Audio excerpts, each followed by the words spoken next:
to welcome those who are with us from years till now, as well as those of you who are new to the family of Connecting Asia. Ladies and gentlemen, we started our journey of Asia International Conferences in 2015 with 155 participants. And the family of AIC grew with the passage of time, as in December 2016, the number of participants grew up to 250 participants from 12 different countries. And keynote speakers were 3 different countries in that conference. And in 2017, we expanded more and our participants reached up to 311 with 12 keynote speakers from different parts of the globe. All these 3 conferences have been done in UTM-KL. Ladies and gentlemen, after that, 4th Asia International Conference has been done in beautiful island of Langkawi in 2018. And in that conference, 455 participants registered from 43 different countries of the globe. And our speakers were from 4 different continents, including Africa, Europe, Australia, and Asia. And then in 2019, 5th Asia International Conference held at Kuala Lumpur KLCC, the famous Twin Tower. It was around 385 participants in that conference. Ladies and gentlemen, after that the situation changed due to this pandemic, as most of the conferences were done online. So taking this opportunity, this year 2020, we are conducting our 6th Asia International Conference online. And in many ways, virtual conferences offer a better experience, and this opportunity allows us to expand our network. And we invite world-renowned keynote speakers from 12 different countries, and they conduct 10 valuable workshops in the series of workshops. AIC also provides opportunity to publish in a variety of journals. So ladies and gentlemen, Connecting Asia welcome you all on the great platform of Asia International Conference 2020.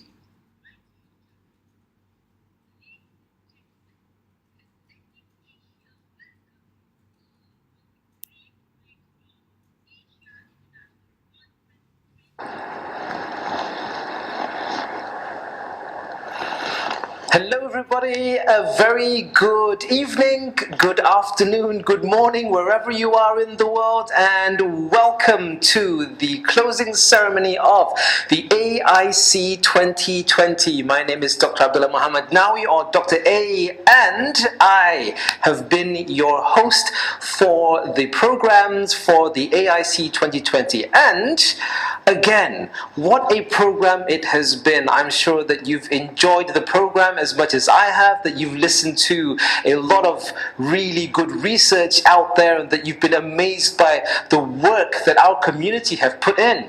And this is what we are here for. This is what this whole thing is about, bringing us together to share our research, connecting one another, connecting Asia. This is who we are, and this is who we're always going to be. And again, it's hard to say goodbye, but good things have to come to an end.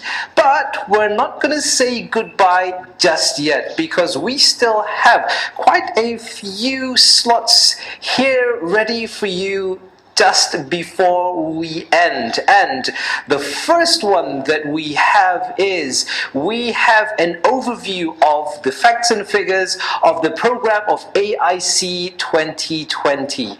And to introduce those facts and figures, to introduce the overview of AIC 2020, please let me welcome all the way from the University of Bahrain, from Bahrain, Dr. Sobia Iram. So Dr. Sobia, the floor is yours.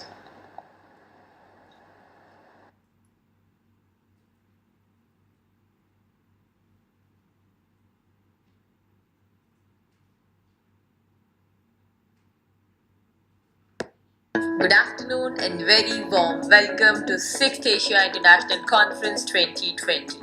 Ladies and gentlemen, I'm honored and privileged to introduce our next speaker, Dr. Sophia Iram. She is serving as an assistant professor in the Department of Management and Marketing, College of Business Administration, University of Bahrain. She received her PhD degree from University Technology Malaysia. She is among the founding members of Connecting Asia and has contributed towards organizing 10 international conferences. Also, she held the position of editor under the Connecting Asia. She is currently head of international relations at Connecting Asia. She is also guest editor of Foresight Business Disruption and Innovation Beyond COVID. He is trainer of Mendeley software and conducted several workshops on managing references using Mendeley. So, ladies and gentlemen, please join me in welcoming Dr. Sophia.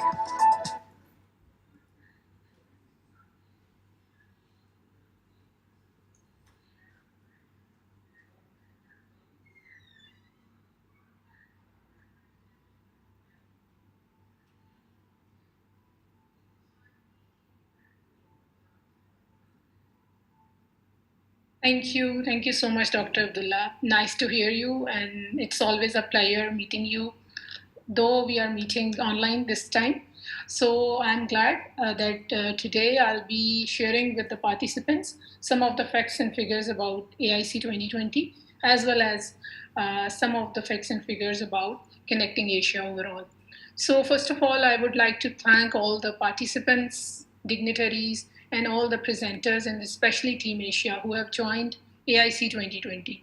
All of them, they work day and night to make this happen.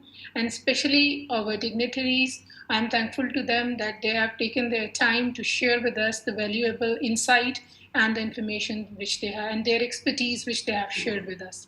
So today I'll be first of all sharing with you that the journey of Connecting Asia, which is 6 years of successful journey. And I'm delighted to speak to you on this occasion because this is a success journey, which is, we can say that it's a journey of togetherness. Why I call it togetherness? Because each and every researcher who has been with us for the last 6 years, they have grown with us in every aspect, whether it is their research, whether it is their intellectual capabilities, whether there is any research capabilities, they have grown. They have grown with us to a large extent, and this truly depicts the spirit of Connecting Asia, that is growing together. So. First of all, it's my pleasure to just tell you some facts about Connecting Asia, which the Connecting Asia was able to publish all these publications starting from 2014. And you can see that starting from 2014, our conferences started with a humble beginning of just 40 publications, ended up with 40 publications, but till AIMC 2020, it increased a lot. And this shows the confidence of our participants on Connecting Asia, and also the competence of Connecting Asia and publishing all the publication in Scopus Index journals. Moving on to the conferences, as I told you earlier about the publication statistics, but let me assure you that all those abstracts which we have been receiving during these 6 years, all of those were not accepted. You can see here almost all the abstracts which we received, and the presentations which are being held, and the publications which are being done. The rate shows that the 50% of them got rejected. So this is truly the quality aspect which Connecting Asia is always looking into. Then in terms of the participants who are coming from different countries around the globe, it is a very interesting fact and that Connecting Asia has got participation of all different people coming in for the conferences around the globe. And it started with just 7 countries in 2014 and went out to almost 50 countries in 2020. So you can see how diverse experiences all the researchers will be having who joined us in different conferences and especially here today in AIC 2020. And moreover, along with this, our membership, Connecting Asia membership has increased. And now we can say with happiness that we are now a family of 10,000 members. Our member network has increased to 10,000 researchers around the globe. So all the researchers sharing with each other their research, their intellectual capabilities. It's a huge success of Connecting Asia. Let me move towards AIC 2020. This AIC 2020 is a signature event of Connecting Asia. AIC is a signature event of Connecting Asia held every year. And AIC 2020 this year was a special event because this was being hosted in collaboration with Emerald Publication.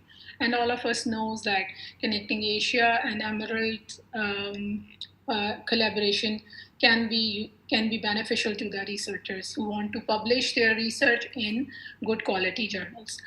This year, there are many publication opportunities available for the participants. You can see here, we have so many good journals like Sustainability, having a high impact factor of 2.567, like Intelligent Automation and Soft Computing, International Journal of Energy, Economics and Policy, International Journal of Interactive Mobile Technologies, Foresight, and the list goes on. All of them are having good ranking in ISI as well as Scopus Index journals. So we can say that the participants this year are having good opportunities available for publication. And the list all do not end here because our participants also have the flexibility of publication in free index journals, free international refereed index journals. So if any participant just want to publish their research paper free of cost, then this opportunity is also available from the readers inside, and they can get their articles published in those journals as well. And also Asia's Proceedings of Social Sciences is also there, in which their extended abstract can be published. So a lot of opportunities for researchers are there in AIC 2020. Then I would like to talk about Strategic Forum, another signature event of Connecting Asia. Strategic Forum was started way back in 2018. And this strategic forum is actually a platform for the researcher or for the renowned researchers, which provides the opportunity to foster exchange of knowledge and information, among on areas of mutual interest, or you can say that on areas of current importance. So this year, the theme of Strategic Forum is digital transformation beyond COVID-19. So we are having, this time we will be having 12 dignitaries from 10 different countries who will be joining this Strategic Forum, and they'll be talking about the transformation of during the COVID-19 scenario. So we'll be having fruitful discussions tomorrow, inshallah. And all these, along with all these opportunities, what I want to highlight more here is some of the key distinguishing features of AIC 2020. One thing I have already shared with you, that is this conference was co-organized by the Emerald Publication. This was a huge opportunity, and it has opened up more avenues for mutual collaboration between Connecting Asia as well as the Emerald Publishing in providing good opportunities for the researchers. Also this year, the Association of Professional Researchers and Academicians, the APRA, they have given the research grant for researchers coming to participate in AIC as a presenter as well as an attendee. And this grant has been dispersed among those attendees and presenters. And this was also a good opportunity for the researchers who are coming in and joining AIC 2020. And in future, we can see that these type of grant opportunities will improve or increase more. And moreover, this year has also saw that in AIC 2020, 6 editor-in-chiefs of different renowned journals like Journal of Cleaner Production and Prof. Giri and all those editor-in-chiefs of highly reputed journals, 6 of those editor-in-chiefs, they joined AIC 2020. And it provided a good opportunity to researchers to collaborate with them, to listen to their pre-conference workshops, as well as to listen to them during the opening and closing sessions and during the strategic forum. And I'm sure that this must have helped them to expand their horizon in research. Then the publication opportunities, I have already talked that there are various publication opportunities available in the Impact Factor as well as ISI and Scopus Index journals to choose from. And depending on different special issues, if the article falls in its category or article falls in the scope of that particular journal, then the researchers can have the opportunity to publish in those journals. Then strategic forum is also one of the highlighting factor of AIC 2020 because the dignitaries from 10 different countries are participating and they will be sharing with all of us their expertise on the theme of strategic forum, which revolves around digitalization during the COVID-19 era. And most interesting fact about this AIC 2020 is that it has almost provided 45 hours of intellectual knowledge sharing, in which there was 24 hours of interactive pre-conference workshops, 3 hours of opening session, in which the opening speeches by the plenary speakers we all have heard, and also 10 hours of parallel sessions in which presenters, they presented their research papers, and that was also a knowledge sharing session. Also, 5 hours of strategic forum that will be going to held tomorrow, inshallah, and the 3 hours of closing ceremony. All of this, I hope that this 45 hours of intellectual knowledge sharing and interactive sessions, I think that no other conference can provide in just a few days. So I'm hopeful that this year, next coming year will give us more opportunities to collaborate, more opportunities to meet, and inshallah, I hope to see you all in AIMC 2020. That's all from my side, and the floor is yours, Dr. Abdullah. Thank you so much for taking. Thank you.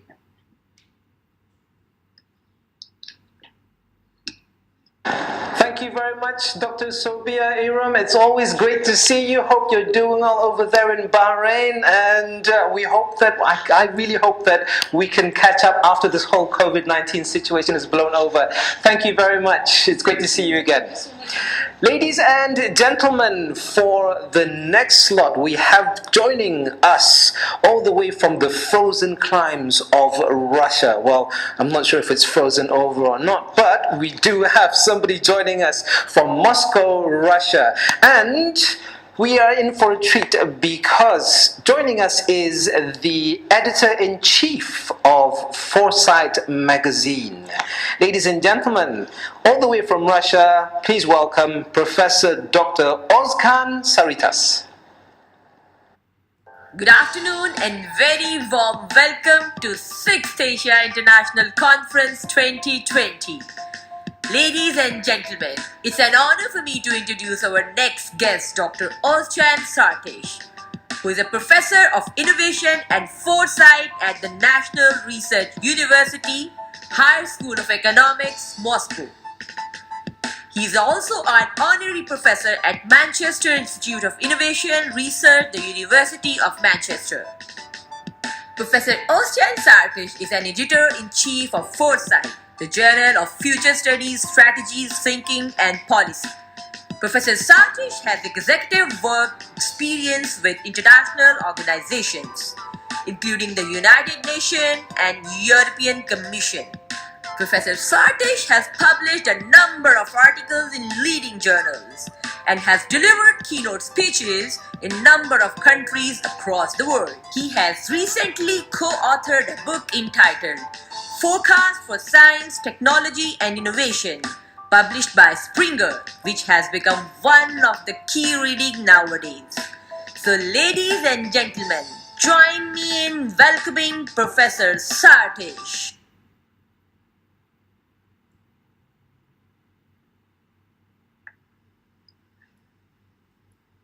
Hello, everyone. I'm Özcan Sarıtaş. I'm a professor at the National Research University Higher School of Economics, Moscow. I'm also the editor of Foresight Journal, the Journal of Future Studies, Strategic Thinking and Policy. It's a great pleasure for me to be one of the keynote speakers at the 6th International Asia Conference, organized by Connecting Asia. Today, I will talk about science, technology, and innovation in chaos with the case of COVID-19. COVID-19 has been a very important case in terms of demonstrating our ability or inability to develop some interventions into a fast developing crisis. So science, technology, and innovation development in chaos is particularly important in order to develop some efficient responses in such a chaos, in such a crisis. So let me share with you my screen for the rest of my presentation. I would like to begin with talking about some of the existential risks to humanity. I'll pose a question. Which hit may have a greater impact on the planet?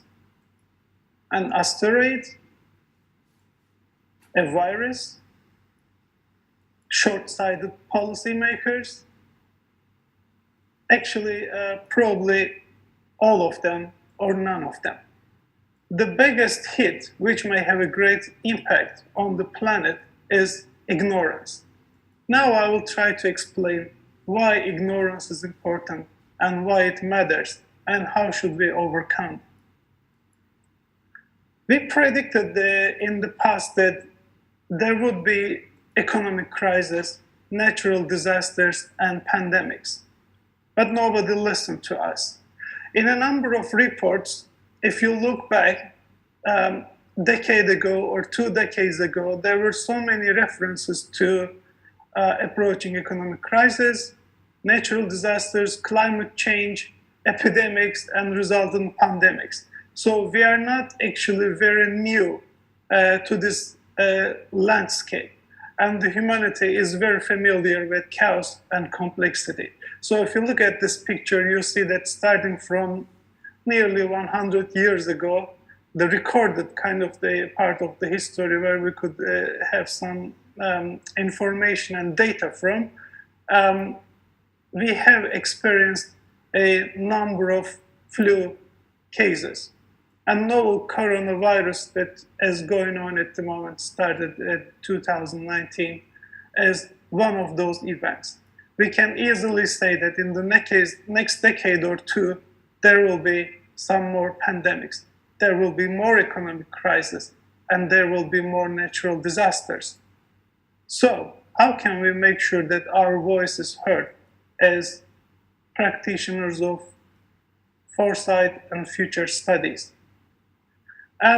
You see that in a report published by World Health Organization in 2019, there were policy responses, there were strategies development on how to tackle with an epidemic, an eventual pandemic, and how to manage this situation, how to, for example, protect our frontline respondents, healthcare workers, in the event of crisis.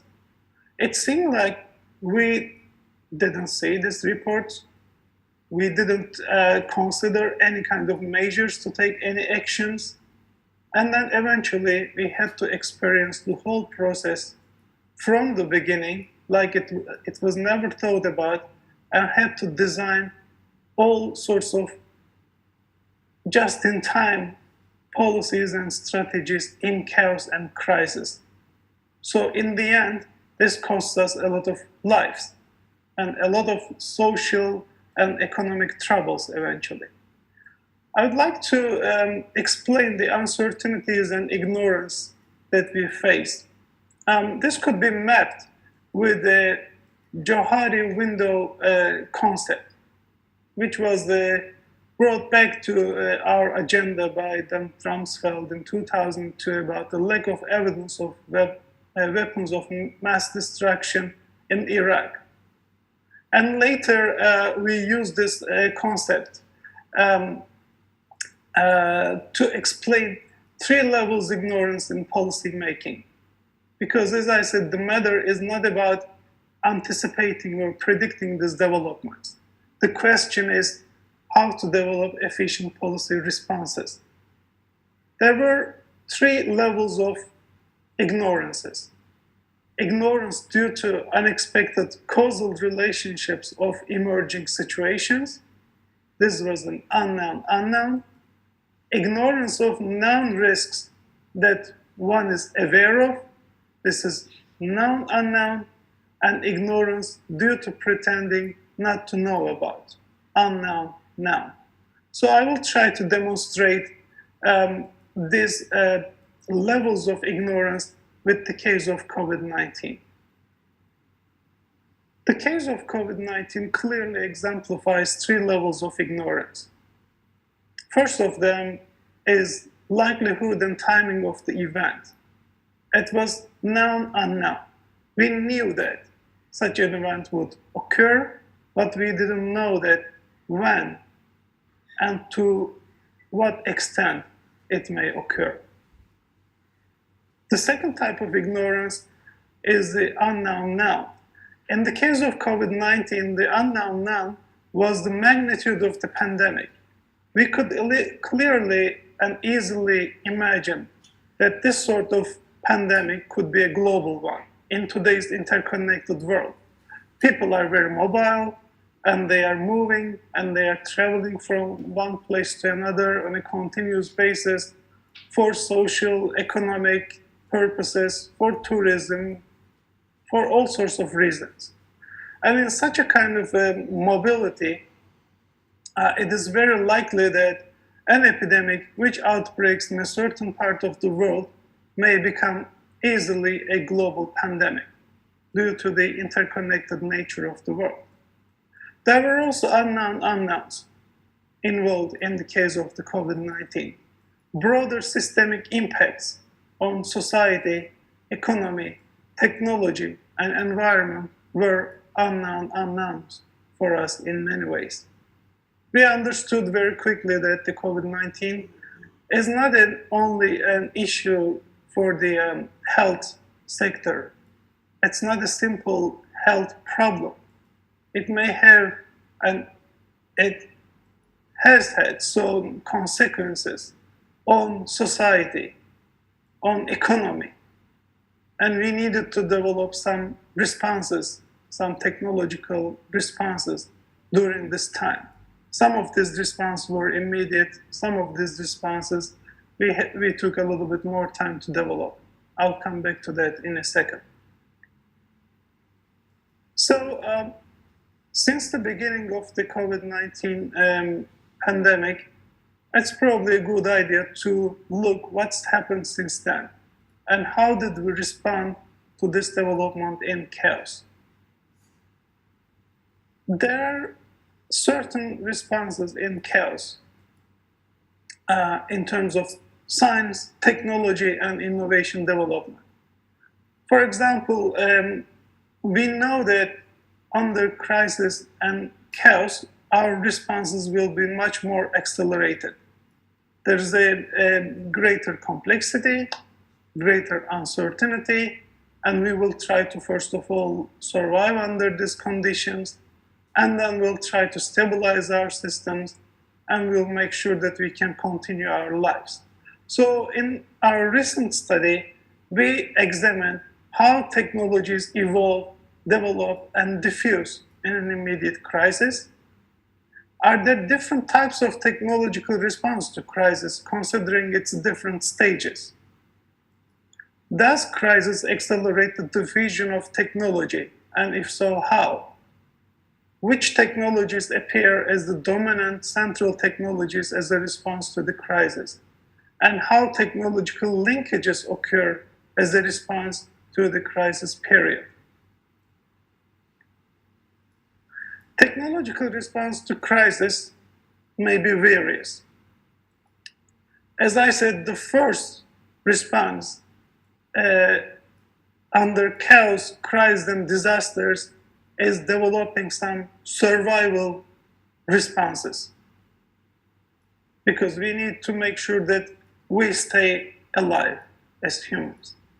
And then after that, as we move on over time, and as we have a better understanding of the crisis, our responses will also evolve. We will then, after survival, we will then have a first technological response, which we call as essential. We'll try to meet the essential needs of people and the society to make sure that some of the basic operations may continue. And then we will try to see how these operations can be enhanced to tackle with the crisis again. And then our longer term response will be to achieve resilience, to make sure that we will remain resilient under such chaos and complexity when it occurs again. We can explain this process through an appreciative system. So we have produced this visual based on Vickers' appreciative system. And Vickers considers that there's a flux of events across time. This is the world, the complex world system consisting of social, technological, economic, environmental, political, value, and cultural systems. And we continuously look at this system and appreciate it and develop some responses to it, and then again formulate some novel ways to tackle with the situations emerging. We develop some new policies and strategies, and again feed this forward into the system to make sure that we can develop the situations we are involved in. So this is a continuous cycle. We continuously monitor the world, we continuously monitor the development, we develop some new approaches, new strategies, new standards, new policies, and then we feed them back to the world. So here is the case of science, technology, and innovation development. When COVID-19 first emerged, once we understood that this was an epidemic, we gave some immediate science and technology response into this process. But at the same time, we have started developing some new approaches soon after we made sure that we can keep humans safer, for example, socially distant from each other, wearing masks, and then applying hygiene rules, etc. Then we concentrated on developing some new science, technology, and innovation. And these were, as I said, considered to be essential ones.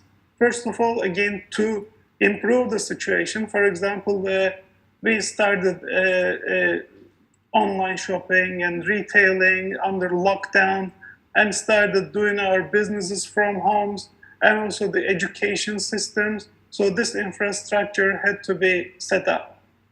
And then after that, enhancement. So how we can enhance this system so that we can make sure that we have some stability. We haven't quite arrived to the resilience stage yet as of today, because we are still trying to kind of tackle with the issue. We are in the midst of the chaos and crisis. So two responses are from the science, technology, innovation side are immediate responses with the available technologies we have, those colorful bubbles. So we have a set of technologies interacting with each other in our system. And the second response is to develop some new approaches, new STI development. And this takes, of course, some time. And we will use this to develop some resilient systems, and we will feed them back into the system. So how we could analyze the technological responses? we needed to provide a list of evidence-based technologies for this purpose in order to understand which of those technologies are serving for survival, which of them are for essential, which of them we may use to enhance our situations.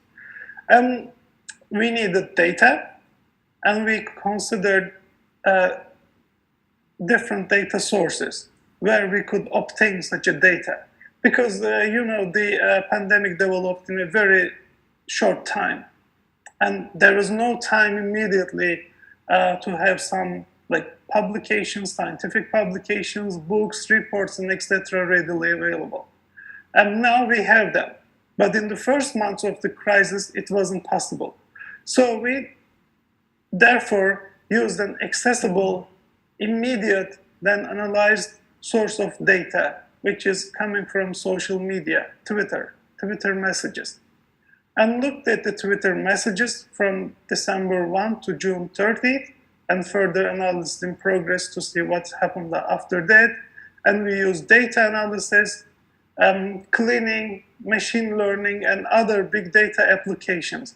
Because you know that there's a lot of noise, and we want to understand that we can separate the noise from the real substance. And we wanted to look at the relationship between technology and COVID-19, technology and the pandemic. So in total of 116,522 technological terms were generated. And then we looked at top 20 technologies and their frequencies for response, recovery, restoring, and regenerating resilient systems for the future. So if you look at this list, you can see that on the top there is artificial intelligence. So as humans, we have great expectations from artificial intelligence and digital technologies, some immediate healthcare technologies, Internet of Things, remote technologies, which would enable us to perform our daily operations like jobs, like education, like shopping and others, and then other technologies which will come probably in the longer term, and they could be probably classified as next generation technologies to be used, like robotics, 5G, other virtual technologies, cyber technologies, cyber security in relation to them, blockchain, drones, among the others.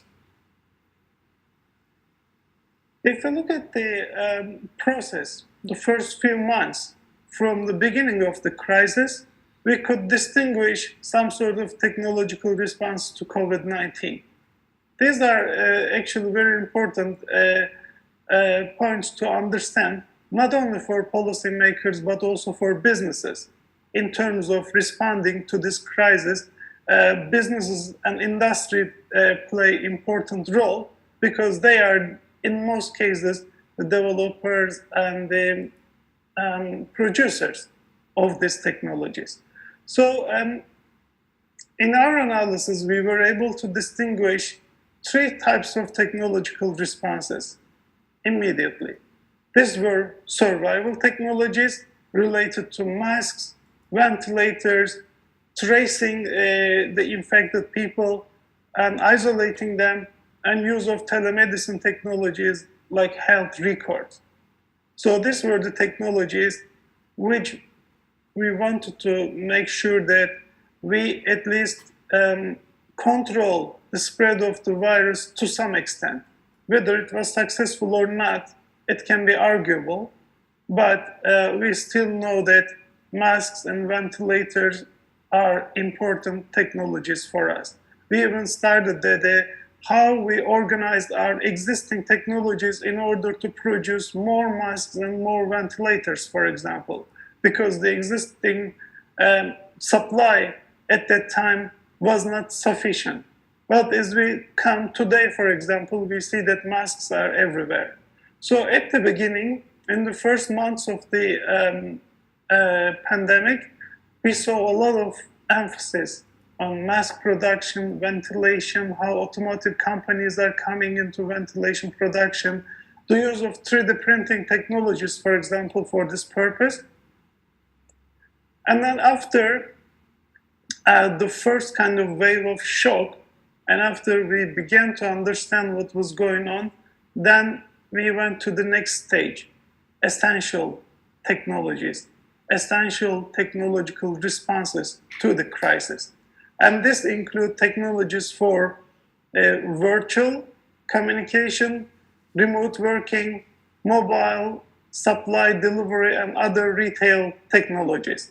So we were under lockdown, but we needed to live under lockdown. So we needed to still receive some food, for example, and we needed to do shopping.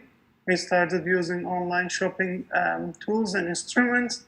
Internet, mobile, and communication technologies became very important and essential.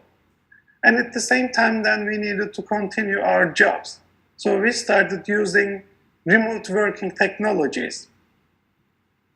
And also it is important to make sure that we don't lose too much time in terms of educating our people. So education activities also were quickly adapted to this new situation and started using distant education tools.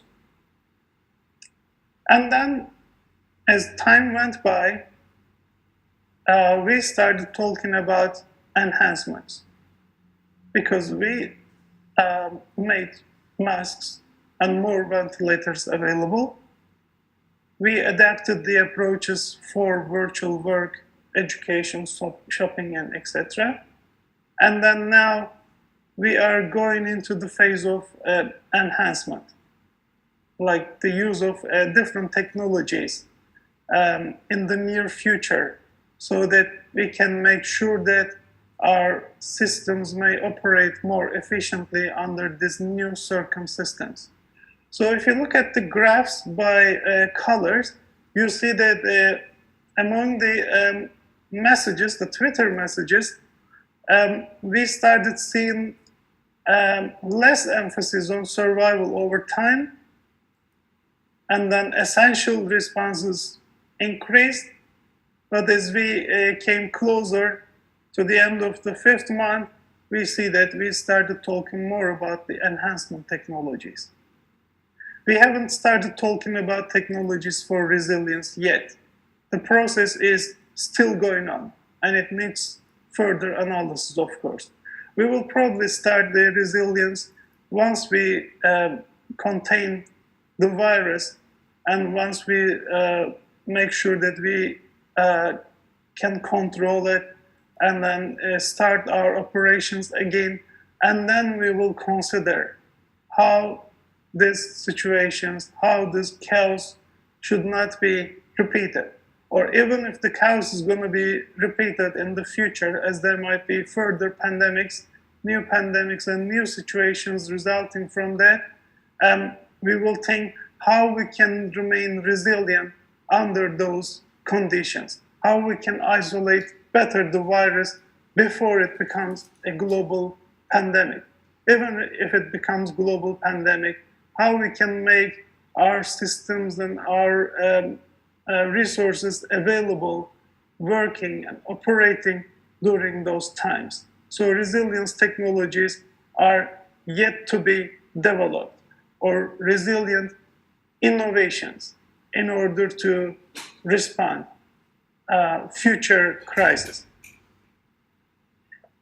As I mentioned earlier, the virus issue, the pandemic issue, is not only a health issue.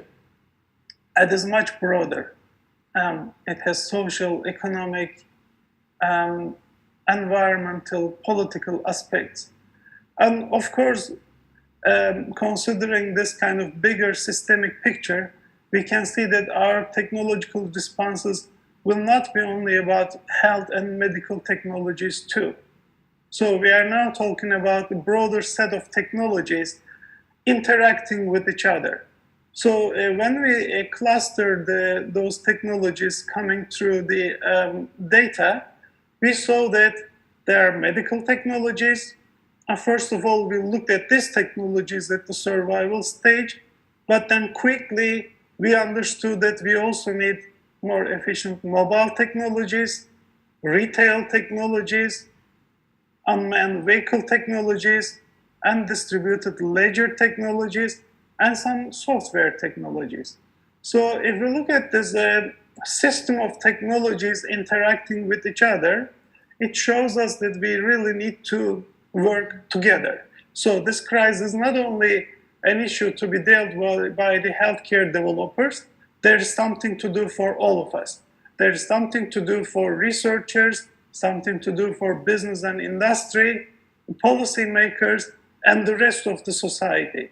So you can see that, for example, how mobile health technologies are helping in terms of tracking, in terms of surveillance, in terms of telehealth applications, and then how artificial intelligence technologies will help us to, for example, if you look at the picture, you can see that artificial intelligence and education coming together, and data science. Data in this new age actually forms our new eyes. So data provides us new evidence. So as we can collect more data, synthesize this, process, analyze, visualize, and communicate, we can have better understanding of situations and better interventions of them. So it is very important in that sense to develop these technologies related to artificial intelligence, machine learning, data science, etc. There are also retail technologies. You see the use of robotics and also connected devices, connected robots, and connected to, again, humans. So Internet of Things, Internet of Everything systems will probably form the basis for the responses, technological responses at the resilience stage. There are also important roles, of course, for unmanned vehicle technologies. So we started limiting, for example, human mobility during this time. If we could use, for example, drone technologies, and hopefully we will use them in the future, and those technologies of self-driving cars and the, again, other autonomous vehicles, we will probably have more possibility to control movement of humans and then to have more social distance. At the moment, this is not the case. So a number of people are still transported with public transport vehicles or in technologies, as well as in their private cars, which is also contributing to the magnitude of the pandemic, of course. And there are some future technologies, as you see. The data tells us that digital technologies, blockchain, Bitcoin technologies will also be on our agenda in terms of responding to pandemics or any other crisis that we may face in the future. And we should understand that the COVID-19 is there, and we'll be very happy, of course, all of us, once it is over. We are really looking forward to that, and we are hoping that we will come together face to face soon. But we should also know that COVID-19 is not the only one. So we still have a strong crisis, economic crisis agenda in front of us. We have global and national security agenda. We have international migration agenda. Also natural disasters, earthquake, urbanization, climate change, energy, food, and water. So we have a lot more crises and a lot more uncertainties ahead of us. Therefore, it is very important to understand these lessons and study actually and do our job well and develop our responses to these complex and chaotic situations in advance before actually they take place. Our mistake was the pandemic. What the pandemic was that we didn't learn enough from the past experience, and we invented everything right from the beginning. But probably this enabled us to understand what is crisis, what is chaos.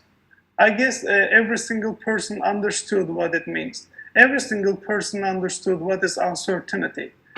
Every single person understood why we need forward-looking and forward-thinking foresight exercises and studies, and why we need to plan our futures, because futures matter for all of us.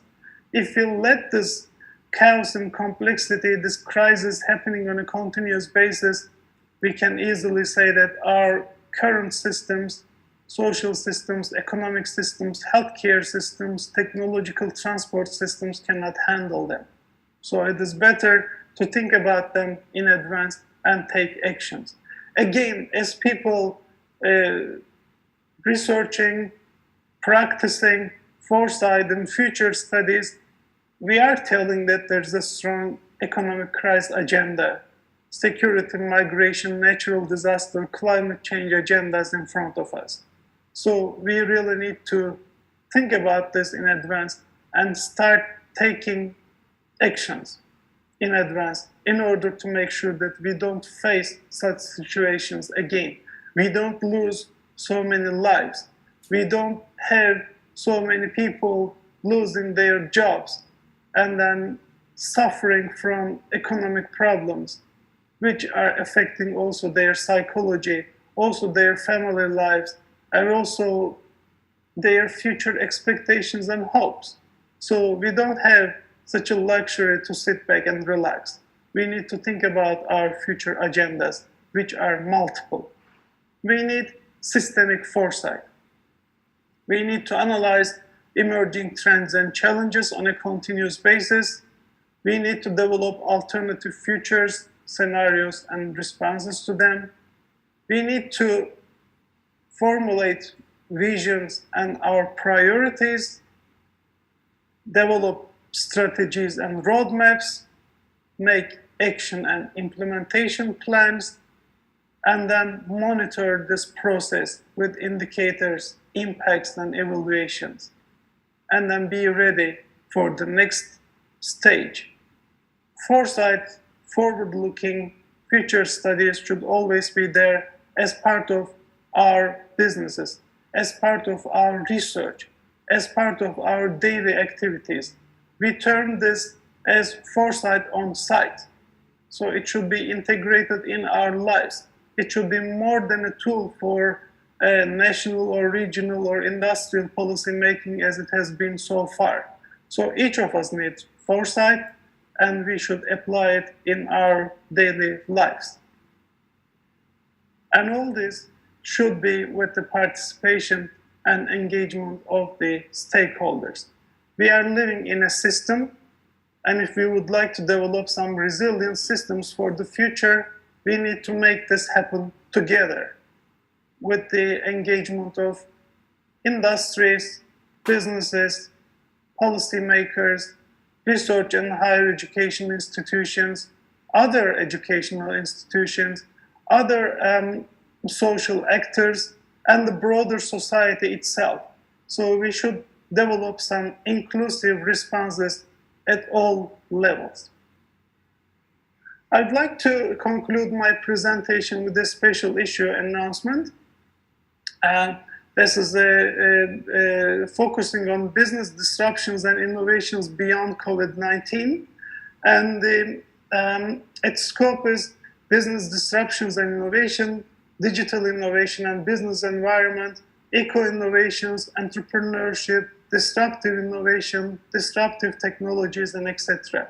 So please do get in touch with our lead guest editor, Mohammed Imran Qureshi, and his colleagues co-editing the special issue, and you may find the full special issue announcement on the webpage of the Foresight Journal.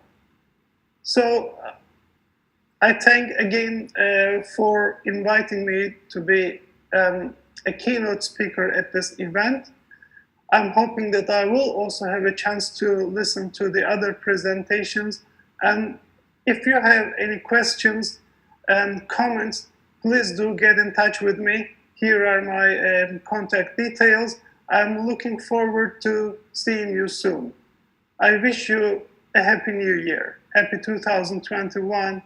without crisis, without chaos, and without pandemic. Thank you. Thank you very much, Professor Dr. Ozkan Saritas.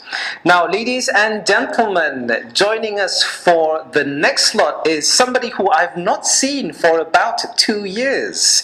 And the last time he was with us was for the AIC 2018, which was held in legendary Langkawi, one of the most beautiful islands in Malaysia and, dare I say, the world. So it's great to see him again right here, and I'm just asking, is he there? Noman, is he here with? Okay, all right. So, Professor Dr. Muhammad Shabazz, ladies and gentlemen, please welcome Professor Dr. Muhammad Shabazz from the Beijing Institute of Technology. Professor Dr. Muhammad Shabazz is a professor of economics energy, Beijing Institute of Technology, China. He is former chair professor at Energy and Sustainable Development (ESD), Montpellier Business School, Montpellier, France. He was a principal research officer at the ComSat's Institute of Information Technology, Lahore, Pakistan. His research focuses on financial economics, energy finance, energy economics, environmental development economics, and tourism economics, etc. He has widely published in peer-reviewed international journals. He has published more than 300 research papers so far in the international referred publications, having a cumulative impact factor of 425 so far. He is among the world's top 15 authors. Ladies and gentlemen, and dear participants, meet Professor Dr. Muhammad Shabazz.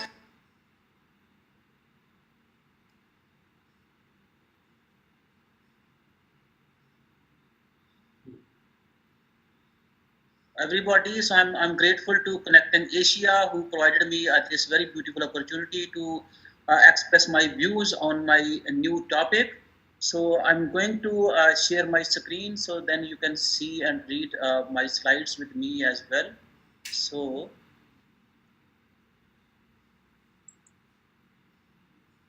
yes, so please confirm everybody can see me. Yes. Okay, thank you very much. So the issue of my presentation is decomposing scale and technique effects of economic growth on energy consumption. So this is basically a very fresh empirical evidence from developing economies. So I have two affiliations here. Basically, I do my work with the School of Management and Economics, Beijing Institute of Technology, China. And on the other side, honorary, I'm also affiliated with the Department of Land Economy, the University of Cambridge. Okay, so here if we have a look on the existing literature, so we find some very beautiful evidence based on empirics and theoretical reasons that growing population, rising economic growth and increasing demand for energy has put tremendous pressure on the use of energy as well as on existing natural resources in the imminent years, particularly in developing and emerging economies. So here I mean to say, due to rise in population and rapid growth in economic growth, it has pressure on energy demand day by day. The key challenge for the developing economies is the emergence of negative externality arising from massive use of energy affecting the long-run economic growth potential by undermining the health, damaging human capital accumulation and affecting human welfare as well as environmental quality. And everybody I think knows when environmental quality is degrading, it means it is going to affect a human capital in the form of health as well. So we have to see how does economic growth affect energy consumption in developing economies? How does economic growth affect carbon emissions in developing economies? The first question has been subject of concentrated empirical research in the context of developing economies, but the second question remains far from the rich literature for developing economies. So if we have a look on the existing literature for the developed countries, you will find a lot of studies who already has discussed how economic growth affects energy consumption and how economic growth affects carbon emissions in rich economies. And in the case of developing economies, you will find a very few studies. So the EKC hypothesis has an optimistic policy implication in the sense that countries exhibiting EKC can inevitably rise out of their ecological reasons. So what is the EKC? Basically, EKC is the relationship between economic growth and carbon emissions, where we can say, according to the theoretical reason of EKC, carbon emissions are accompanied with economic growth, and after a threshold point, carbon emissions intend to decline with further a rise in real per capita income. So according to this, if we see, so there should be an inverted U-shaped relationship between income and pollution, okay? And this analysis, this relationship has already been empirically proved by Krugman in 1996, and before that, World Development Report also confirmed this relationship in 1995. So such a relationship is named as environmental results curve hypothesis in existing literature. So improving energy efficiency has received growing attention by policymakers and governments in developing countries, because this is a basic issue, how developing economies can utilize his or her existing energy sources efficiently. So as it can encounter the energy poverty issue, which is a very relevant and today is a rising issue in developing economies, while addressing the climate change and loss of environmental quality. Efficiency corrections in energy utilization can alone target 31% of global emission reduction. It means if we use energy efficiently, so it will help us to reduce carbon emissions by 31% at global level. So that are necessary to halve increasing emissions by 2050 compared to 2019. So you can see in future what we should have to do, and how much environment is going to be deteriorated due to increase in carbon emissions. A key question is what drives increasing energy consumption or energy demand in response to economic development in developing countries. So the nature of developing countries is to grow at massive use of energy and thereby increasing the intensity of energy or the use of energy rather than reducing it without thinking on the betterment of longer environmental quality. This indicates that complementarity exists in energy growth and energy carbon emissions. Very simple. When you grow, you use energy, and when you use energy, then carbon emissions are increased. Now, empirical analysis on the energy growth nexus may be helpful for reducing greenhouse gas emissions via optimizing energy consumption in economic activity. The greater and constant global efforts between developed and developed countries is required to solve energy security and rising poverty problems in a climate changing environment of the present age, today era. So what is basically contribution of this study? First of all, if we see, the study contributes to the existing literature by investigating the association between scale, technique and composition effects on energy consumption.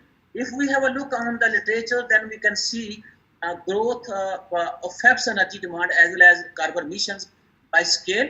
Okay, it means how much you grow. So when you grow more, you need more energy. If you go to apply the advanced technologies, it means you are moving to the energy efficient technologies. And if you are moving to energy efficient technology, it means with more growth, you consume energy, but less than the previous period.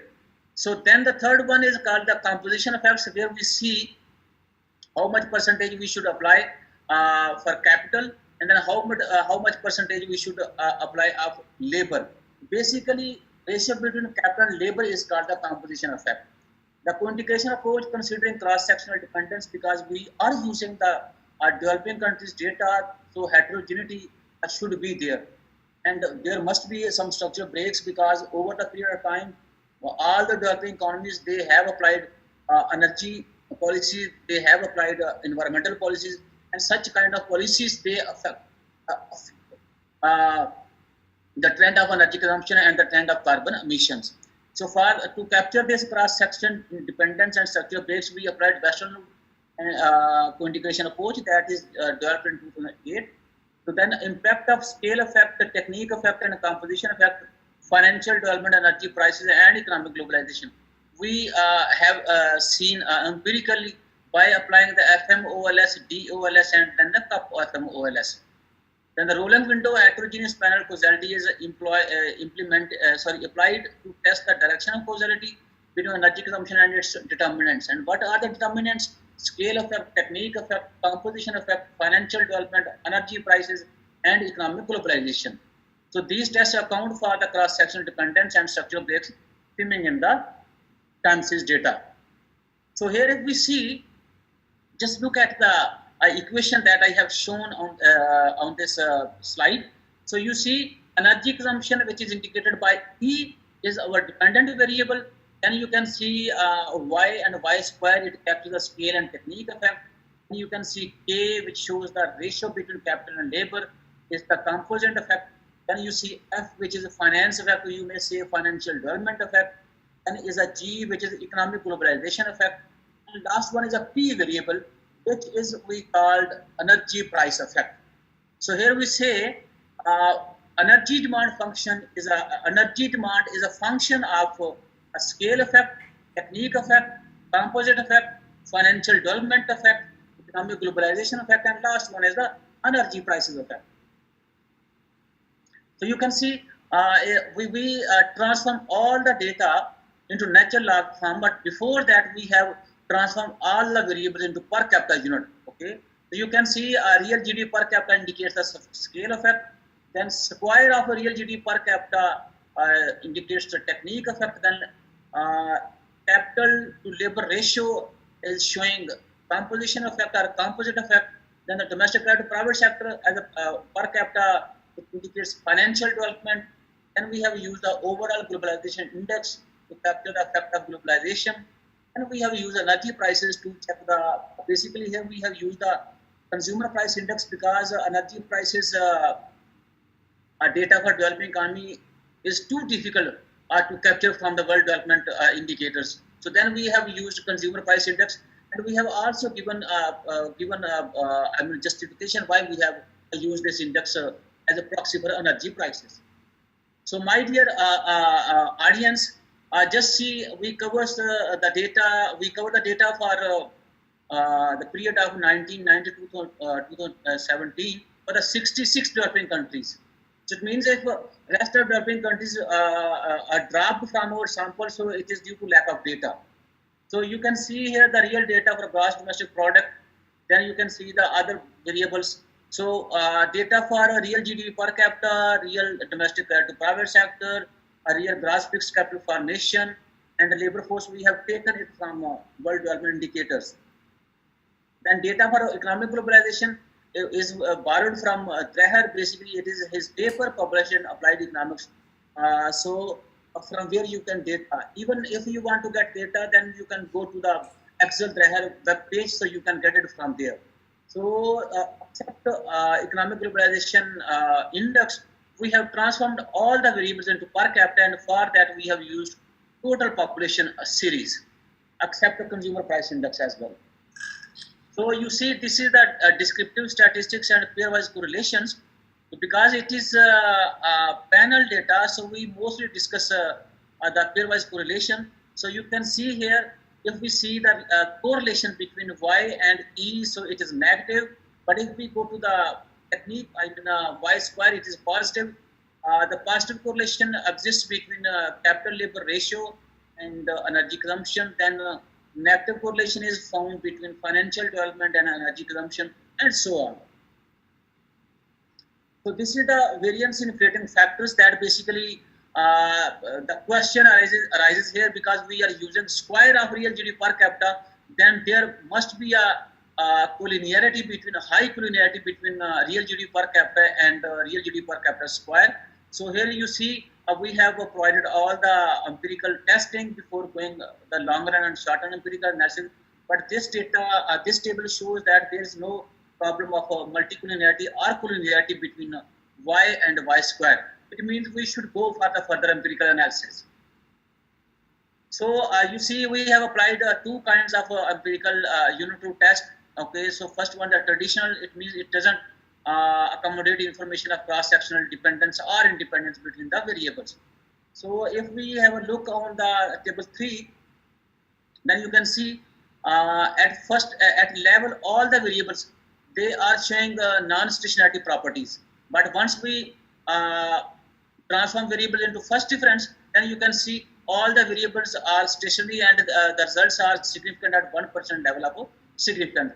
And similar outcome is found by IPS test.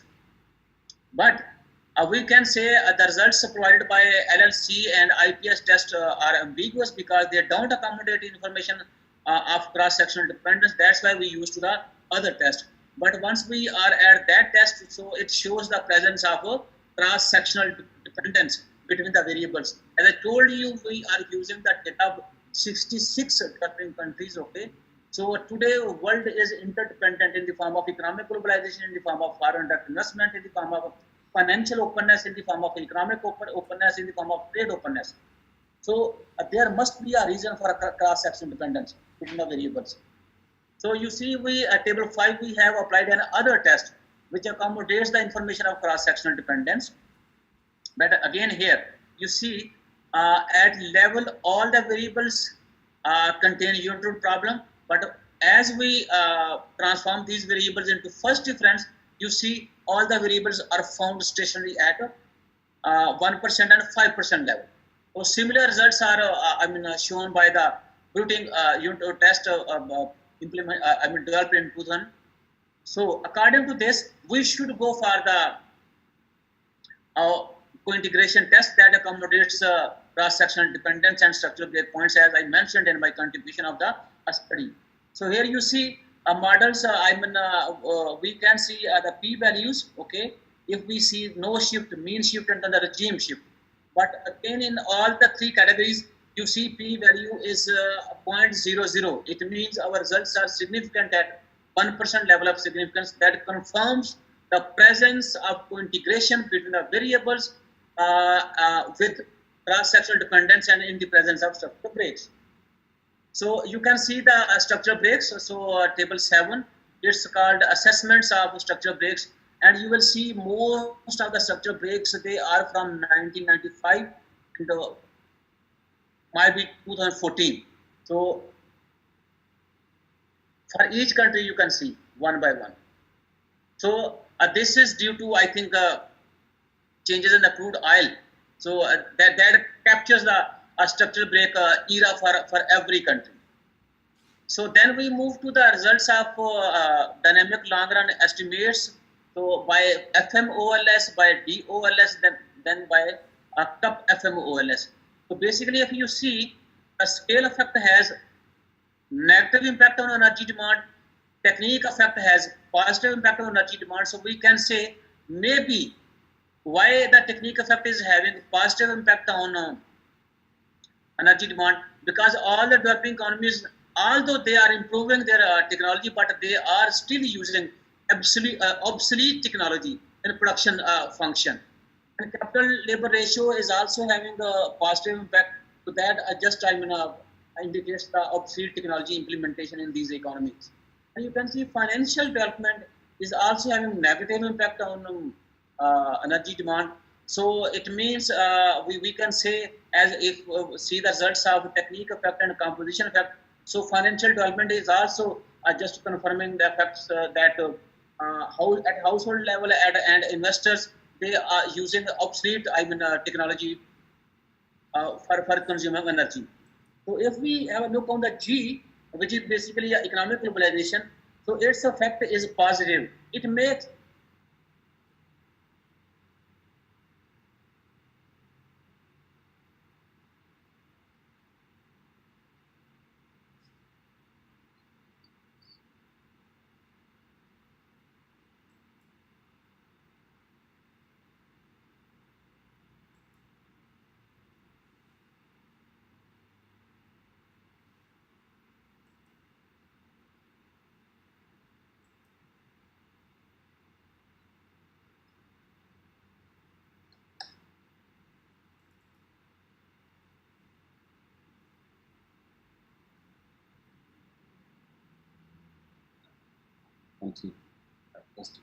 So, as I told you, once we come to the globalization or economic globalization, it means in developing countries, if you open your economy in the form of financial openness, in the form of trade openness, or in the form of foreign direct investment, or in the form of portfolio investment, so all these sectors, they motivate the economic activities. Then when there is a stimulation in economic activity, it will increase the energy demand.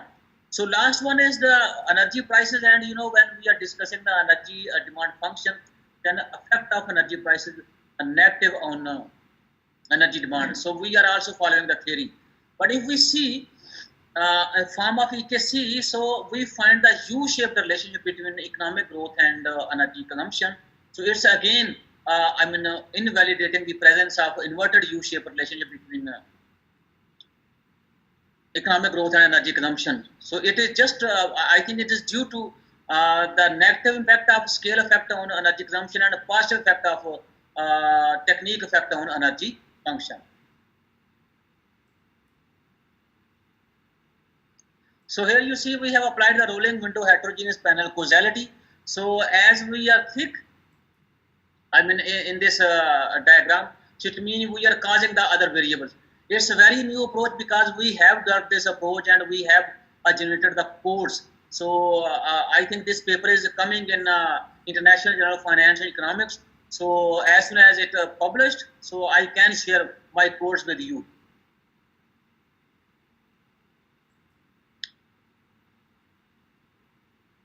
So you can see all the diagrams very clearly.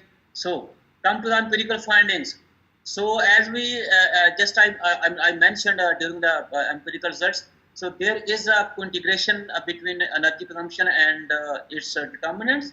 Then scale effect declines energy consumption, but technique effect is positively linked with energy demand. The relationship between composition effect and energy demand is positive. Financial development and energy prices have negative effect on energy consumption.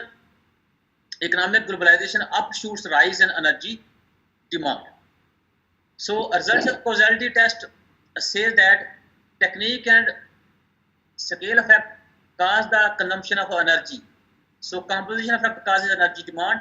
The feedback is found between financial development and energy consumption and economic globalization and energy consumption as well.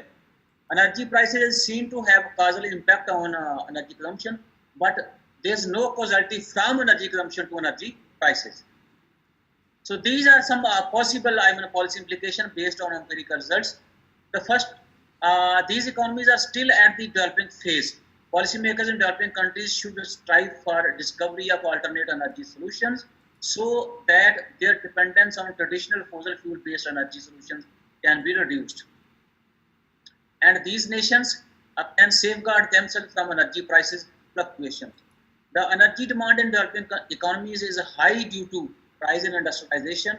Therefore, a complete transformation from non-renewable energy sources to alternate energy sources can be harmful for the sustainability of long-run economic growth pattern. It means these economies should more focus on renewable energy sources and try to explore the new energy sources as well to meet their energy demand for the future generations. Continuous use of fossil fuel-based resources will not only hamper environmental quality but will also have an adverse influence on health conditions of workforce, and thus economic growth pattern will be hampered. This is when the shift from scale to composition effect should be considered by policymakers, and in this pursuit, role of financial development, domestic to industries should be recognized. Therefore, such nations shift should be phase-wise in nature, in keeping with the gradual financial channeling or channelizing towards the discovery and implementation of alternate and renewable energy sources. In doing so, financial development via credit channelizing will not only help the discovery of alternate energy sources, but also will discourage the firms to utilize the traditional forms of energy in production process. The subsidies provided for using the fossil fuel-based sources should be removed gradually, not at the urgent point. and supply of credit for renewable energy discovery and implementation might be smoother. Moreover, following economic globalization route, developing economies can also move towards technology transfer from developed countries in the pursuit of renewable energy solutions. This technology transfer should be continued till developing economies can become self-sufficient in developing renewable energy solutions endogenously. At the same time, economic globalization should also help in developing tertiary sector, that is subsistence sector, so that the reliance on renewable energy solutions can be enhanced. In order to bring forth more effectiveness to these policy measures, governments of developing nations should encourage public-private partnership to disseminate the environmental awareness. I think you can go to Energy Economics Journal. So I have published a very recent paper on private-public partnership investment and carbon emissions in China. So read that paper, you will enjoy it. So ways to achieve energy efficiency and benefits of renewable energy solutions. So contained by a citizen-driven demand-induced regime, formulation of energy policies for shifting energy sources can prove to be more effective, and in that way energy demand demonstrated by a technique effect can be compensated by renewable energy solutions. Following this route, economic growth achieved by developing nations can be substantial. So thank you very much everybody for listening my speech very carefully. And I have my channel Muhammad MTV, so please subscribe and press bell icon. Thank you very much. Thank you very much, Professor Shabazz. A pleasure as always. Now, ladies and gentlemen, we're going to spice things up just a little bit, and we're going to introduce a little bit of fun. And not like we haven't been having fun. I do hope that we have been having fun, but we're going to give you just a little bit more fun. And we're going to start with giving you one question. There are going to be 3 questions in total, and for each question, you're going to be given a chance to answer in the Facebook chat.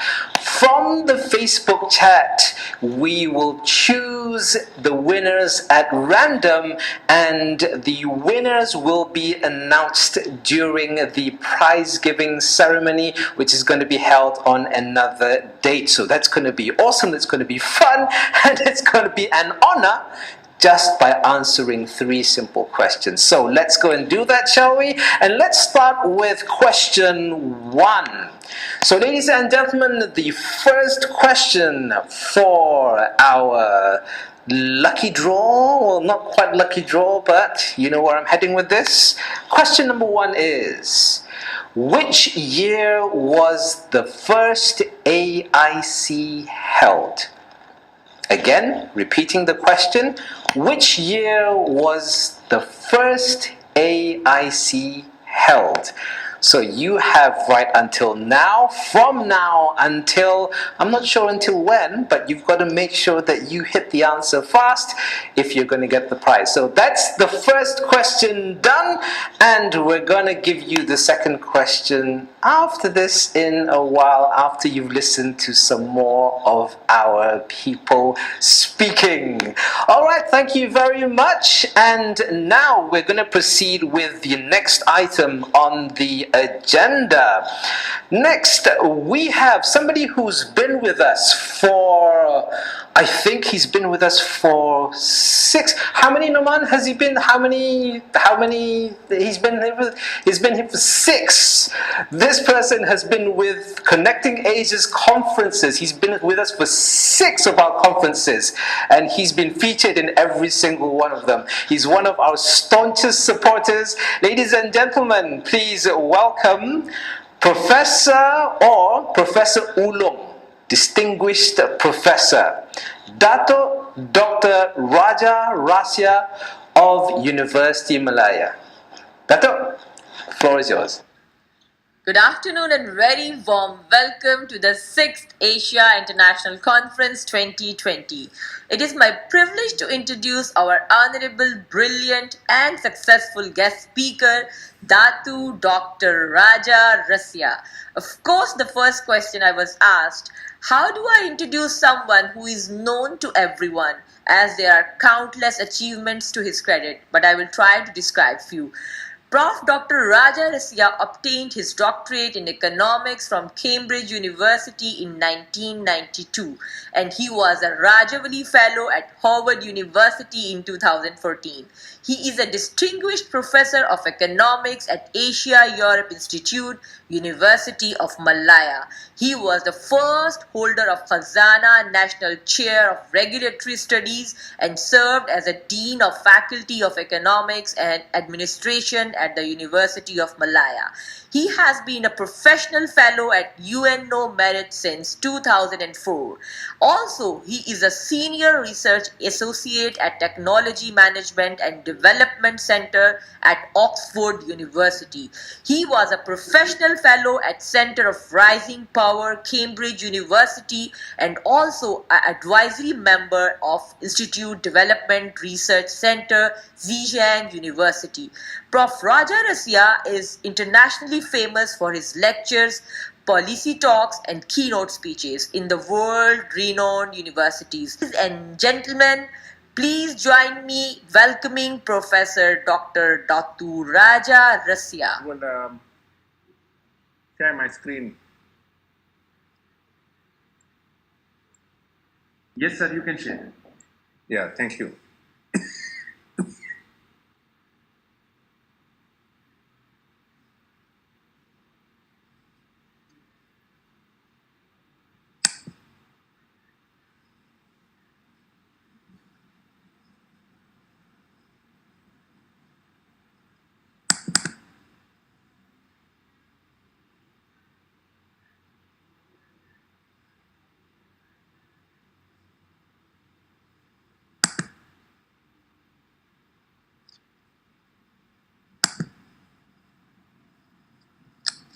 I wish to thank the organizers for inviting me, giving me the opportunity to present this keynote at a very important conference, a conference that I've grown to like since the time it was launched. And it's interesting that it shows tremendous promise for me, and I believe, apart from the pandemic, it will only grow bigger in future. In today's keynote, I would like to focus on manufacturing restructuring. Even though economic restructuring is occurring at a much higher pace, the entire economy, including agriculture, is undergoing transformations as a consequence of the COVID-19 pandemic. But I shall focus on manufacturing because I've got data on it. These are interesting times because if we don't catch the wave of change, countries are likely to be displaced as supply chains are disrupted, as there are initiatives by government to shore up their firms. Now that will be my focus over the next 20 minutes. The coronavirus pandemic began to be recognized as a serious health threat to the world since late January 2020, even though there are lots of contestations, disagreements over whether the origin was much earlier. The entire world has been derailed by mounting infections, deaths, and contraction in economic growth. Malaysia, for example, has had 2 quarters of contraction. Same with the rest of the world. It's a pandemic that has affected everyone. Unlike other crises, such as financial crisis, this pandemic, with a similar occurrence happening, like only in 1918, the Spanish flu, is not only catastrophic to human life, it is also an unobservable threat that has so far shown 3 surges with increasingly aggressive mutations. The impact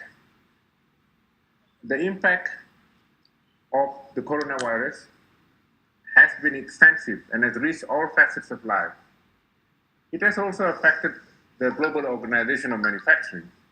Efforts to minimize contact between humans to prevent its spread has led to the development of technologies that are quickening the introduction of Industry 4.0 technologies. We already had some sort of prelude to that. The China-US trade war started by President Trump had already triggered manufacturing restructuring since 2017. In fact, you will find that Taiwan had, for example, reshored manufacturing, and instead of going back to the old style of using more workers, it's actually using a lot more robots. The same thing they're doing to agriculture. This keynote seeks to examine the changing dynamics of manufacturing bases and supply chains in East and Southeast Asia following the crushing impact of COVID-19. We first examine the health impact of the globalization of COVID-19 pandemic. Figures 1 to show COVID infections and deaths per million people on November 13, 2020. I didn't have time to revise this, but I already started preparing this lecture on that date. Figure 3 shows per capita GDP of selected economies to show that there has been no link between development levels and COVID-19 infections and deaths. Countries' readiness to combat the spread of COVID-19 is actually important because that basically explains why some countries have done better than others. And of course, there are 3 surges in infections. Unique characteristics of COVID, the pandemic that has brought deleterious impact on the economies of the world, including production. You see lockdowns, you see social distancing as an attempt to reduce the spread using clusters of infections by the different country authorities. And of course, you also see some have been making this claim that the infections that are demonstrated on the screen by Worldometer is no reflection of actual infections because there are countries who do a lot more testing than others to detect the virus in the first place. But you will be surprised to see that while there is indeed a strong relationship between testing and per capita incomes, but within that, the explanatory power is about 0.6. Fairly high, but of course there will be exceptions to the rule.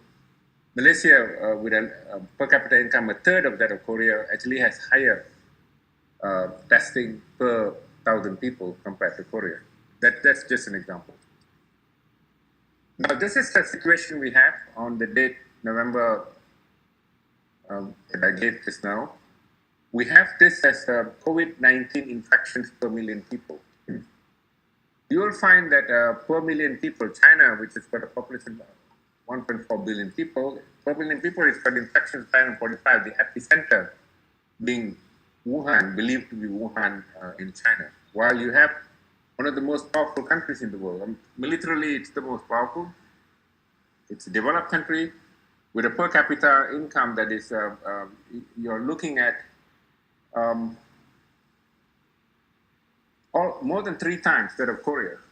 Yet you find that it's got a infections per million rate of 32,756 against Korea's 884. Of course, the rest of the figures are here. And you will also see the population of the US is 330 million. Now we have Brazil, which is about 300 million people. But of course, again, this is a reflection of a lack of urgency on the part of authorities to quickly put in place a mechanism to check its spread. To test is not only enough, but to check its spread by introducing standard operating procedures in order to make sure that interactions between people will be minimized. Now, let's go on to the next one. This is COVID-19 deaths per million people. Actually, you find that per million people, the US has 749. I mean, it's increasing. There are thousands of people dying in the US every day, and it's breaking records in infections. Largely also because of the nature with which the Republicans rule the US. Fortunately or otherwise, you have Biden, who will be replacing President Donald Trump in January. Hopefully, I think it's already started now to put in place stronger mechanisms to handle this. But you'll find that this is per million people. You find Brazil even higher than that, simply because President Bolsonaro didn't probably believe in this whole range, and he focused a lot more on the economy, and at the same time, spreading the reach of the economy, a formal economy to the hinterland, the Amazon basin, spreading in the process the virus to the rural people. Now that's the sort of situation. Japan having 15, you have Mongolia with 3, and of course the other countries showing. It's interesting. China is still 0.9. The ratio involved. This is the GDP per capita. Just to tell you income differences, I was mentioning to you that Korea's per capita income, which is less than 20,000 a year, while that of the US is actually more, because I have this figure that's blocking it, exceeding 50,000 US in the year 2018. That's a sort of, and then you find that the rest of the country is much lower per capita incomes. Production organization disrupted following US efforts to raise tariffs on imports, with strong targeting of China since 2017, when President Trump became the US president. In fact, the US withdrew from acting through the WTO, World Trade Organization, decided to act bilaterally against all countries, not just China, but it also raised tariffs on many other countries, so much so even in exports of iron and steel from New Zealand and Australia were affected. Clothing firms were already moving out from 2004 owing to rising wages in Eastern China. This is something you need to understand. I'll try to focus on China more because of the fact that China had become the supplier base for the world just before 2017. And there were concerns that China will play this vacuum cleaner sort of effect, absorbing production from the rest of the world. Firms producing products such as solar panels began relocating out of China to Vietnam and Malaysia. In fact, we have lots of solar panel manufacturers in Malaysia, not just from those from China. Longi, for example, which is one of the biggest players, exporting by tariff jumping through Malaysia, manufacturing in Sarawak. You also have firms that were foreign firms in the US, American too, that relocated. In several industries, firms began relocating in the US. That's also to avoid any form of tariff. And of course, that those sets of firms were also given incentives under the Trump regime. Taiwan began reshoring production home. COVID-19 spread exacerbated disruption of supply chains. I just mentioned this now. Governments have also played a key role in trying to facilitate this change. Firms' response to agglomerate production at major markets attracted government support when Japan announced $2.2 billion fund to assist its firms to relocate from China. Now, this relocation largely to assist them to go back to Japan, but of course they also the minister also announced, MITI minister, that they would also assist firms to relocate around final markets. That's Southeast Asia being one of them. Industry 4.0 technologies began to proliferate more as it reduces contact between humans and reduces human labor production. Now, of course, you have to have the infrastructure, which is the digital infrastructure. You'll have the Internet of Things. You have to have cloud computing facilities. All that are main infrastructure instruments that must be there. And of course, firms, including farms, can access the use of artificial intelligence in both robots and drones. Rising use of Internet of Things, digitalized infrastructure, and cloud computing to support the transfer of artificial into robots and drones. That's been seen around.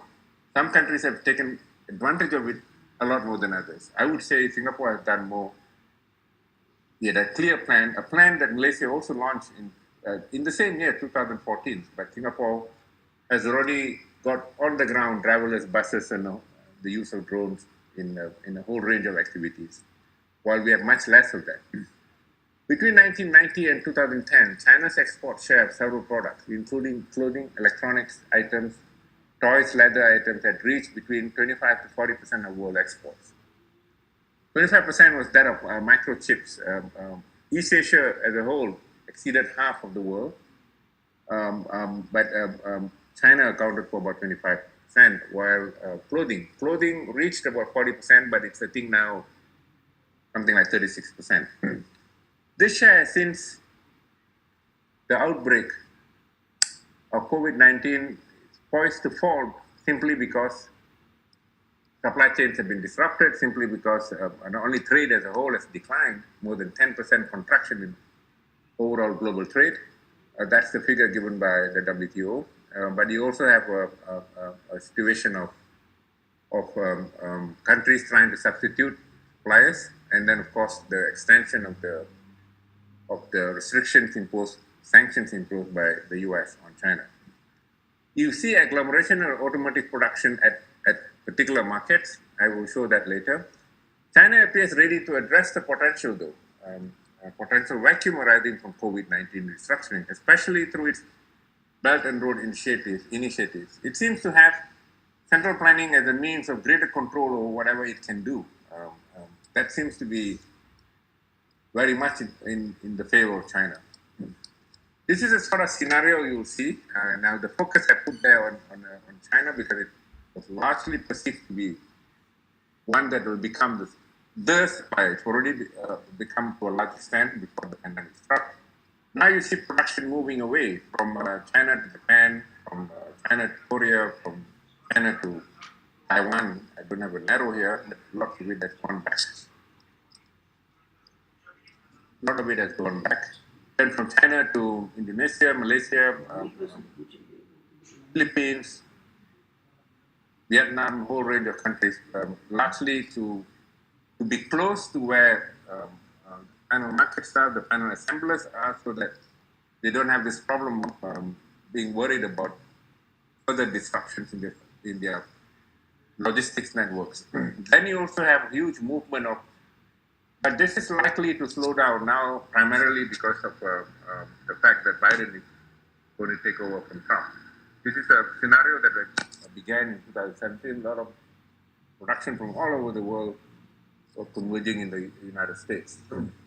But to some extent, it might still, given the fact that it could also assist in ameliorating the problem of contact and the spread of COVID-19. This is the sort of the figure I was mentioning, that has fallen further in the year 2019. World exports of clothing from China accounted for 30.8%. It's not the 36% that I mentioned earlier. That was, I think, in 2017.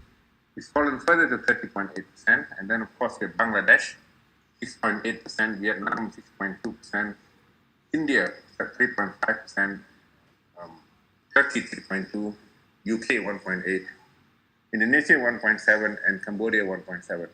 Pakistan was an important exporter before, but it seems to be exporting a lot more textiles now than clothing, which is the final product. A whole lot of fabric that goes to Bangladesh and other countries. I think Pakistan should be working on further downstream processing so that it can enjoy appropriate more value added. Electronics component exports, top countries here. You have Hong Kong. Of course, Hong Kong also benefits from extensive use of re-exports. All they do is just bring from other countries, pack them up, and then send. No actual value added in manufacturing there. China, 14.2%. This is Taiwan, 13.9%, and then you have Korea, South Korea, 11%. Singapore, 10.7%. Singapore, too, again, huge beneficiary of re-exports. Malaysia, 6.2%. Japan, 3.9%. Much of what it produces is consumed domestically. Vietnam, 3.6%, and then you have the rest of the countries there. These are the top countries I'm telling, all of them, including the clothing ones I had earlier in the year 2019, just before the COVID-19 pandemic struck. This is automobile production, but it's incredible that China accounts for 25.7% of automobiles produced in 2019. The US, 10.9%, fallen significantly. Of course, you also have big players from China now, with Geely that had acquired Volvo, for example, and a part of Ford before. You also have Geely, it's tie up with Proton in Malaysia.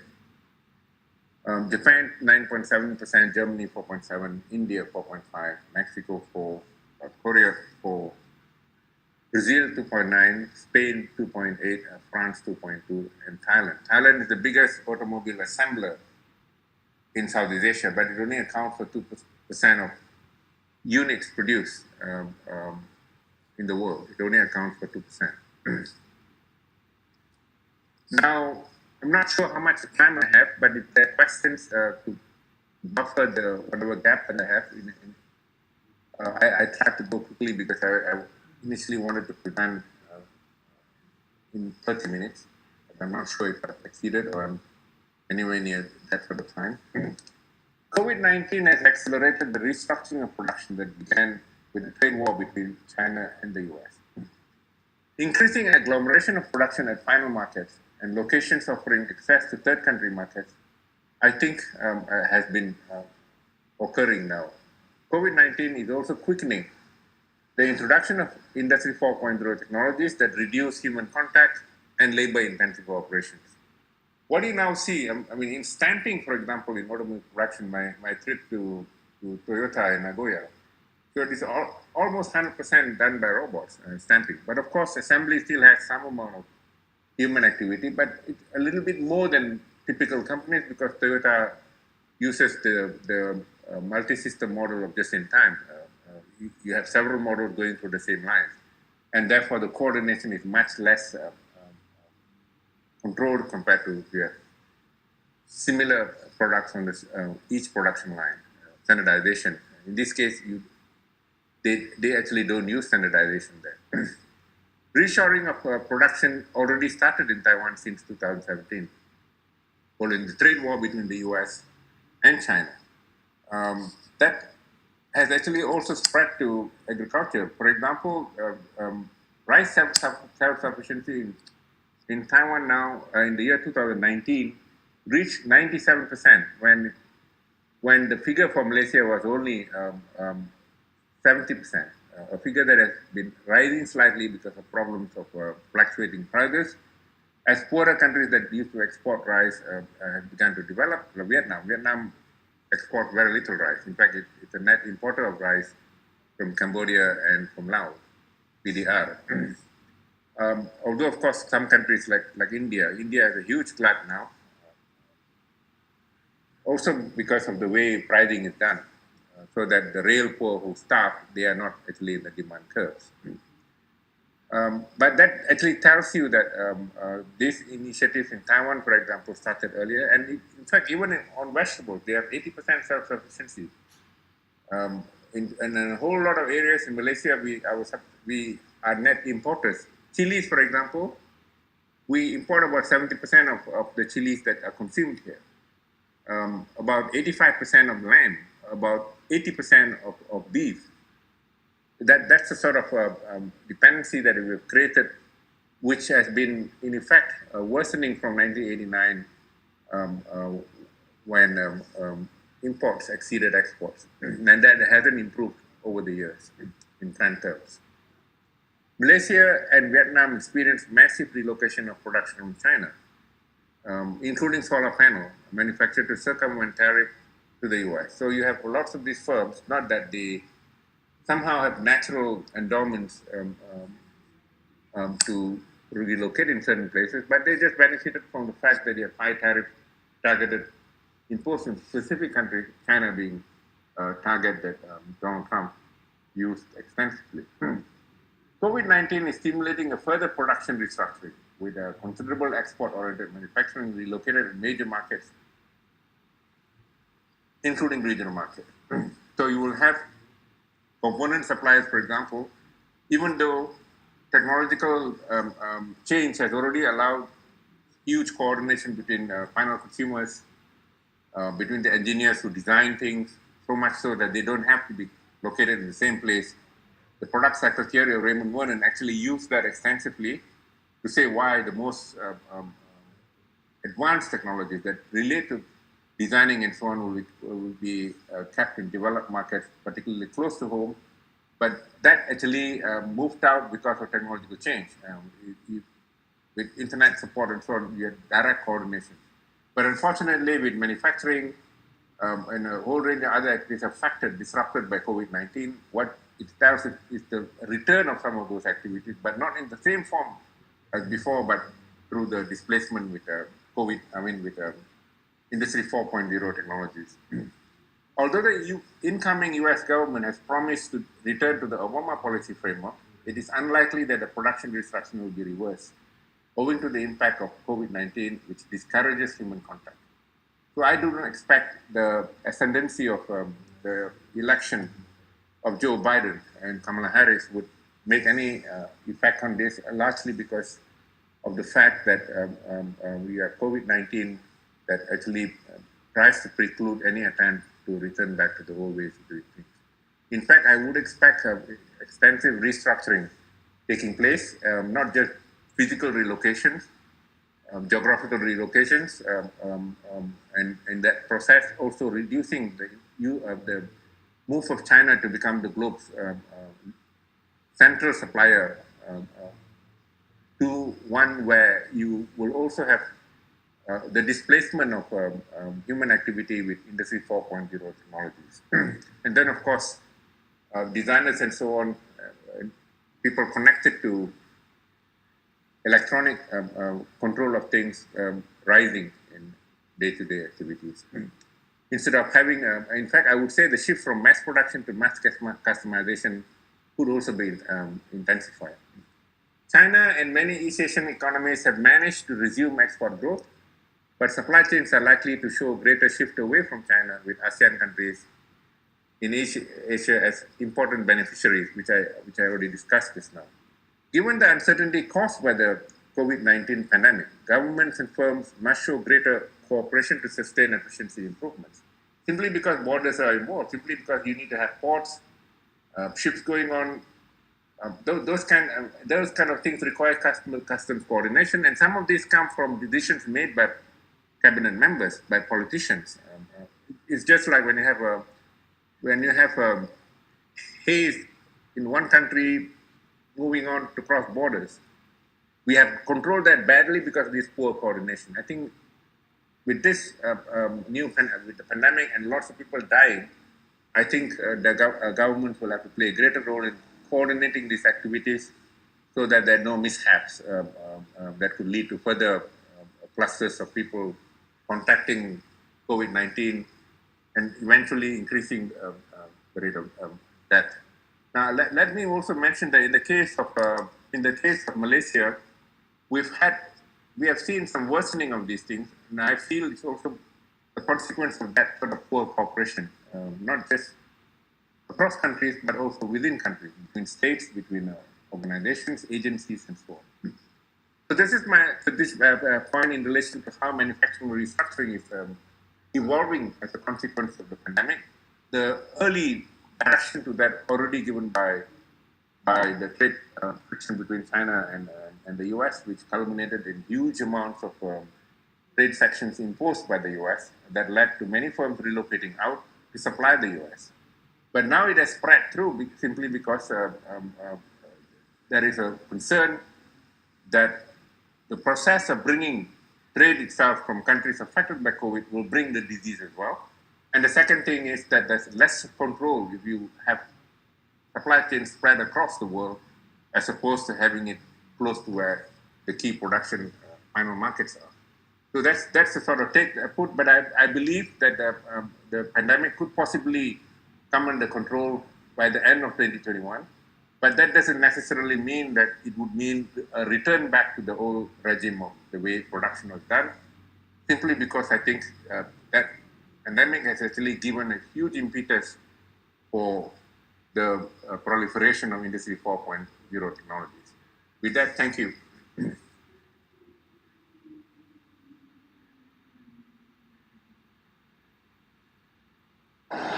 Thank you very much, Prof. Dato' Raja Rasya. Always a pleasure as usual, and we hope to see you in the next AIMC and AIC.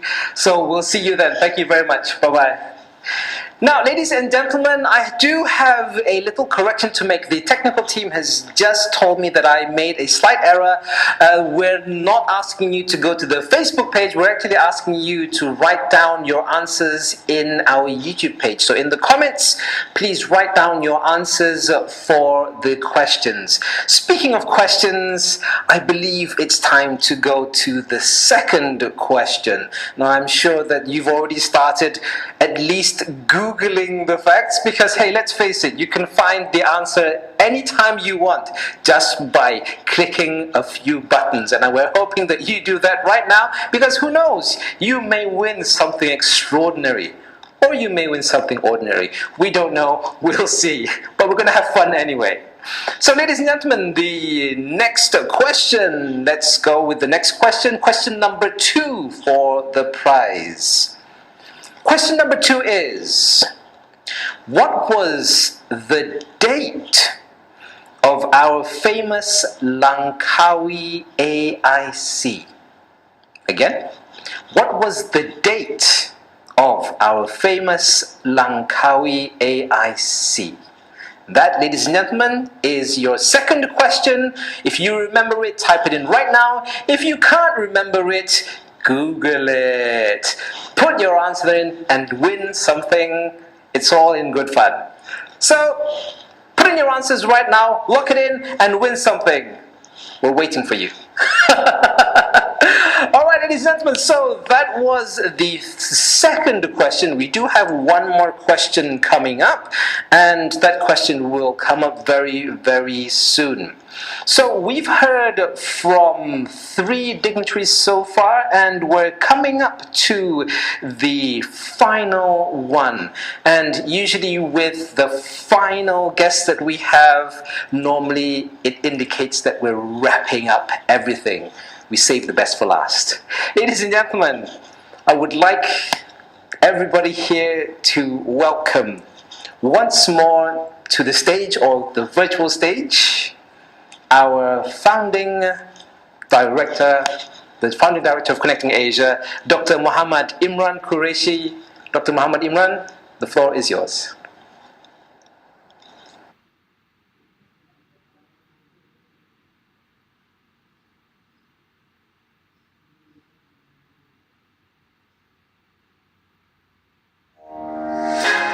Good afternoon and very warm welcome to 6th Asia International Conference 2020. Ladies and gentlemen, let's welcome our next speaker, whose name is worth of 1,000 million conversations. I'm honored and privileged to introduce our next speaker, Dr. Muhammad Imran Qureshi, the founding director of Connecting Asia, founding director of Scholars Asia, president of the APRA, and chairperson of INEX. Dr. Muhammad Imran Qureshi is a leading researcher, a true visionary leader with a dynamic personality.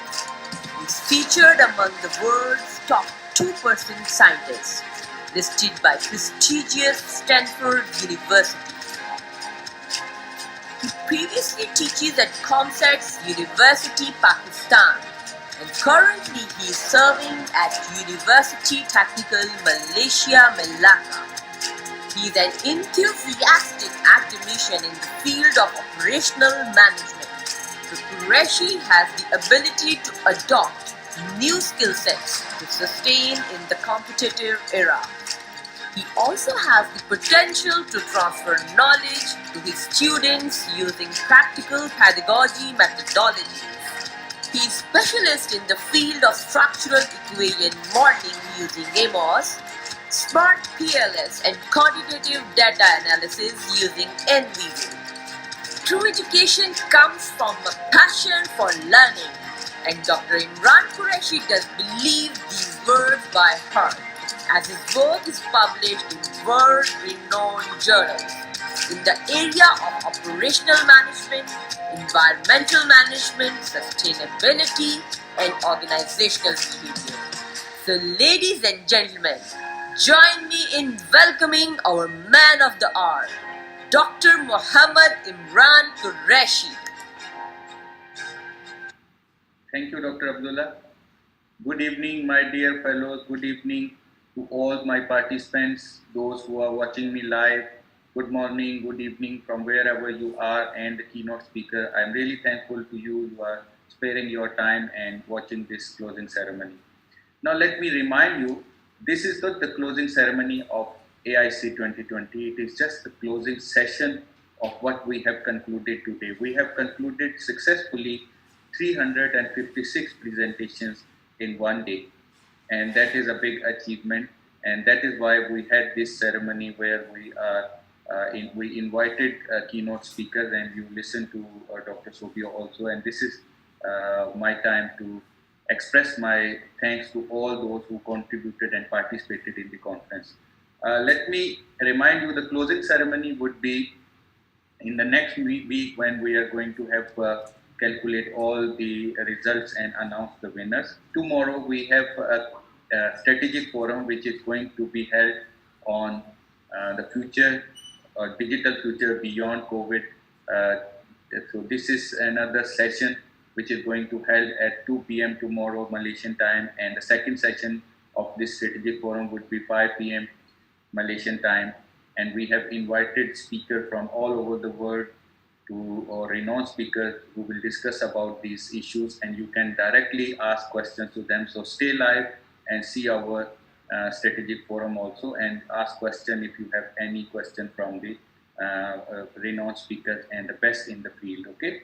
Now, this event or all these type of the event, when we started since 2015, it is always a difficult time for me to close our conferences, because we know it is not easy to conclude what we have started or what we plan at least for 1 year. So each conference we plan 1 year, and we make it successful. And you have seen all around you, we have done a lot of effort, and we extend all our effort to propagate this event, to bring best speakers from the world which can share their knowledge, and you can gain a very good conferencing and networking experience. So that is what we are always trying, and that is where Connecting Asia is extending its all effort. So that is our trademark, and we will continue to do so. Now let me start with saying thanks to some of the co-organizers, especially Emerald Publishing. Emerald Publishing have provided us a lot of facilitation, and also they were our co-organizers. So especially we say thanks to all this facilitation from Emerald Publishing. So we have special issues with them, and we also have other facilitation received from the Emerald Publishing. So thank you very much, Emerald Publishing, for co-hosting this 6th Asia International Conference. At the same time, we have the APRA, the Association of Professional Researchers and Academicians. We are really thankful to the President, the APRA UK, and the President, the APRA, to providing us opportunity, because the APRA has provided more than 50 scholarships and more than 200 attendees scholarship for all people who were willing to attend these conferences and willing to attend the workshops from the best speakers. So it was made possible by the APRA, the facilitation provided by the APRA. So we're really thankful to the APRA UK also. So you will see we are going to have few more projects with the APRA soon, and let me share a very good news to you also. We started this the APRA from UK with the help or with the collaboration of many other institutions. So the good thing is all Connecting Asia members will receive 1 year complimentary membership of this association, and you can have a lot of benefits which will be communicated to you soon. And this would be a very good achievement, and also it would be a very good start for all of us. So let's see how we can proceed with the APRA. But for this event, AIC 2020, I'm really thankful to the APRA to provide us these facilitation and sponsorships. I must say, congratulate to all of these participants who received training from these renowned speakers availability, and also at within the pre-conference workshop, you have listened to all of them. So you were able to get knowledge from these people, and also you were able to communicate with them. And also some of them They would be available tomorrow in the strategic forum, so you can interact with them directly also at that time. So these are the famous people, and they are very specialists in their field. So we really thankful for them to participation for their participation in the Connecting Asia 6th Asia International Conference, and also we will see future collaboration with all these speakers. So I really thankful for your time and your participation. Thank you very much for all of the speakers. But I would not forget to say thanks to all our keynote speakers who were available during the sessions. They given keynote speeches during the sessions, and they share their knowledge, and they share their valuable comments to the viewer, and many of these participants, they were interacting with them. So thank you very much to all keynote speakers, and also the session chairs who conducted their session successfully, and also they interacted and they provided their valuable comments to the research submitted or presented in the 6th Asia International Conference. So without their contribution, without their valuable comment, we would not be able to publish these papers, because this is the input from where they have to, the author have to take input and improve their work, and later on it would be able to be published. So thank you very much for all session chairs. It would be difficult for me to take every name because of online session. We have time limitations, so sorry. But I hope everybody know these people. They are up with us since many of them, they started with us, and all of these people, we are working together. So thank you very much to all session chairs. Now, with this participations, it is the most important part of any conference, any event, participation from the participants.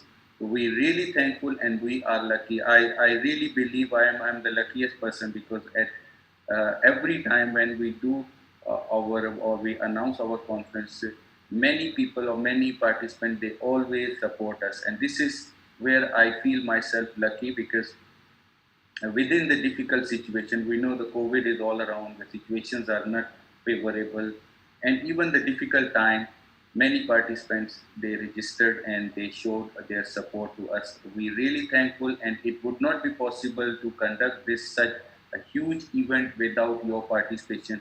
I must congratulate to all of you, and also thank you for supporting Connecting Asia every time.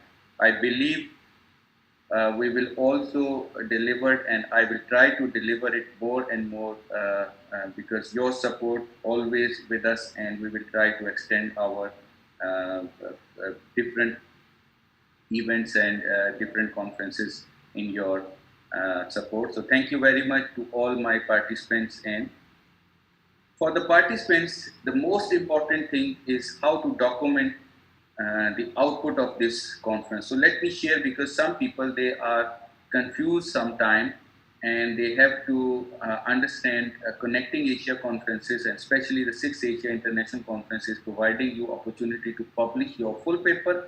At the same time, you can publish your proceedings. So it is not contradictory, but remember, if you publish proceedings, so you have to work in a different way, because proceedings, we take only an extended abstract of 1000 to 1500 words, and full paper is different. But remember, you cannot extract directly from your full paper, so you have to paraphrase, because we are going to publish your full paper also. So you can avail this opportunity to publish your work in the proceeding, which is indexed in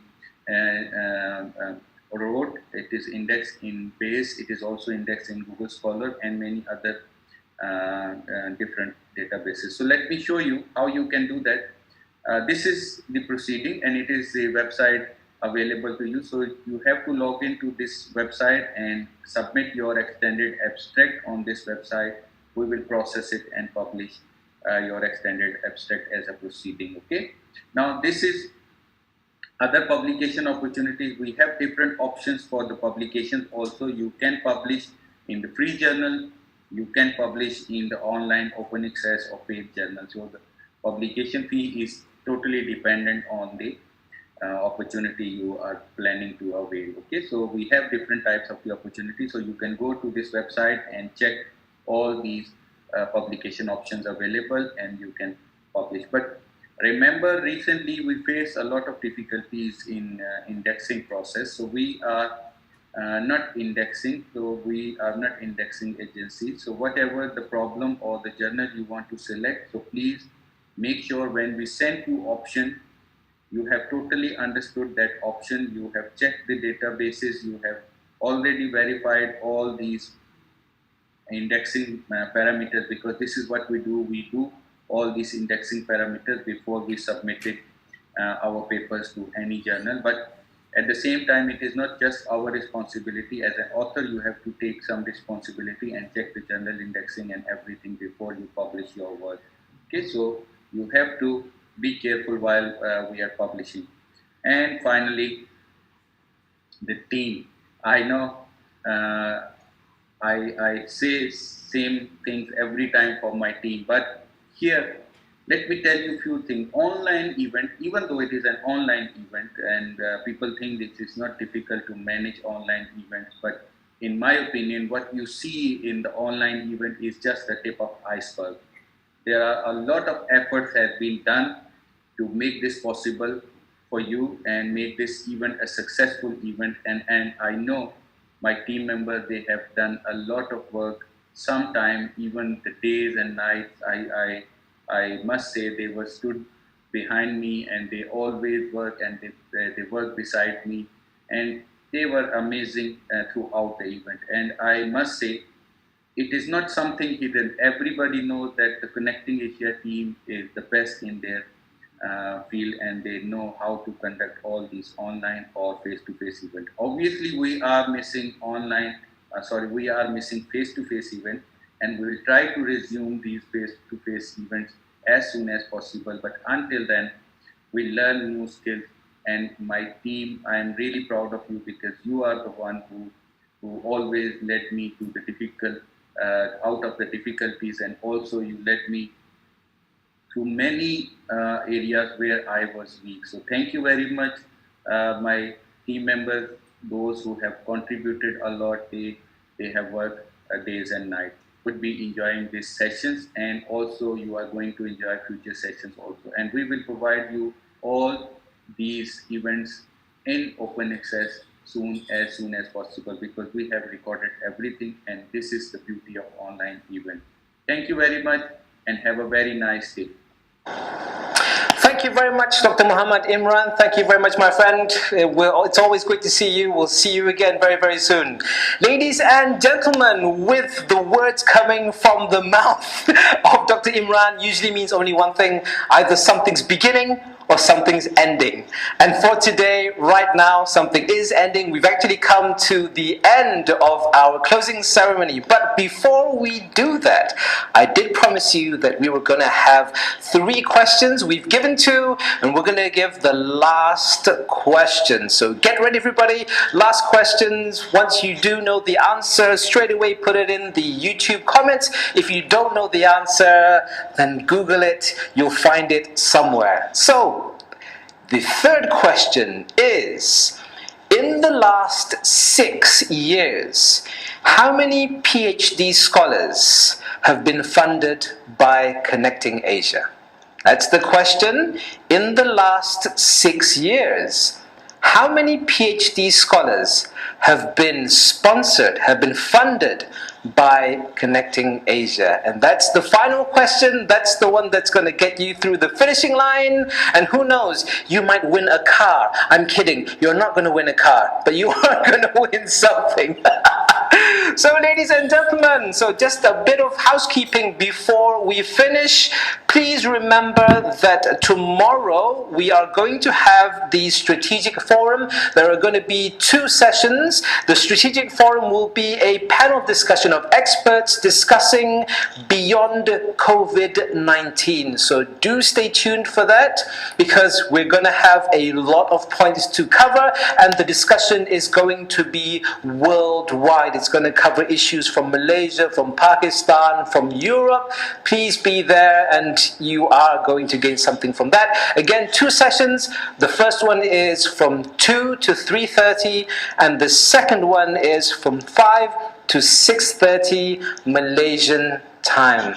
So ladies and gentlemen, with that, my name is Dr. Abdullah Muhammad Nawi, or Dr. A, saying to you all, we'll see you in the next AIMC in June. Did I get it right, Noman? Was it June? In June, and AIC next year in December. We'll see you there. We hope to see you there. In fact, I know we'll see you there. Ladies and gentlemen, this is me, Dr. A, signing off saying Assalamu alaikum wa rahmatullahi wa barakatuh, and we'll see you again next year. Bye-bye.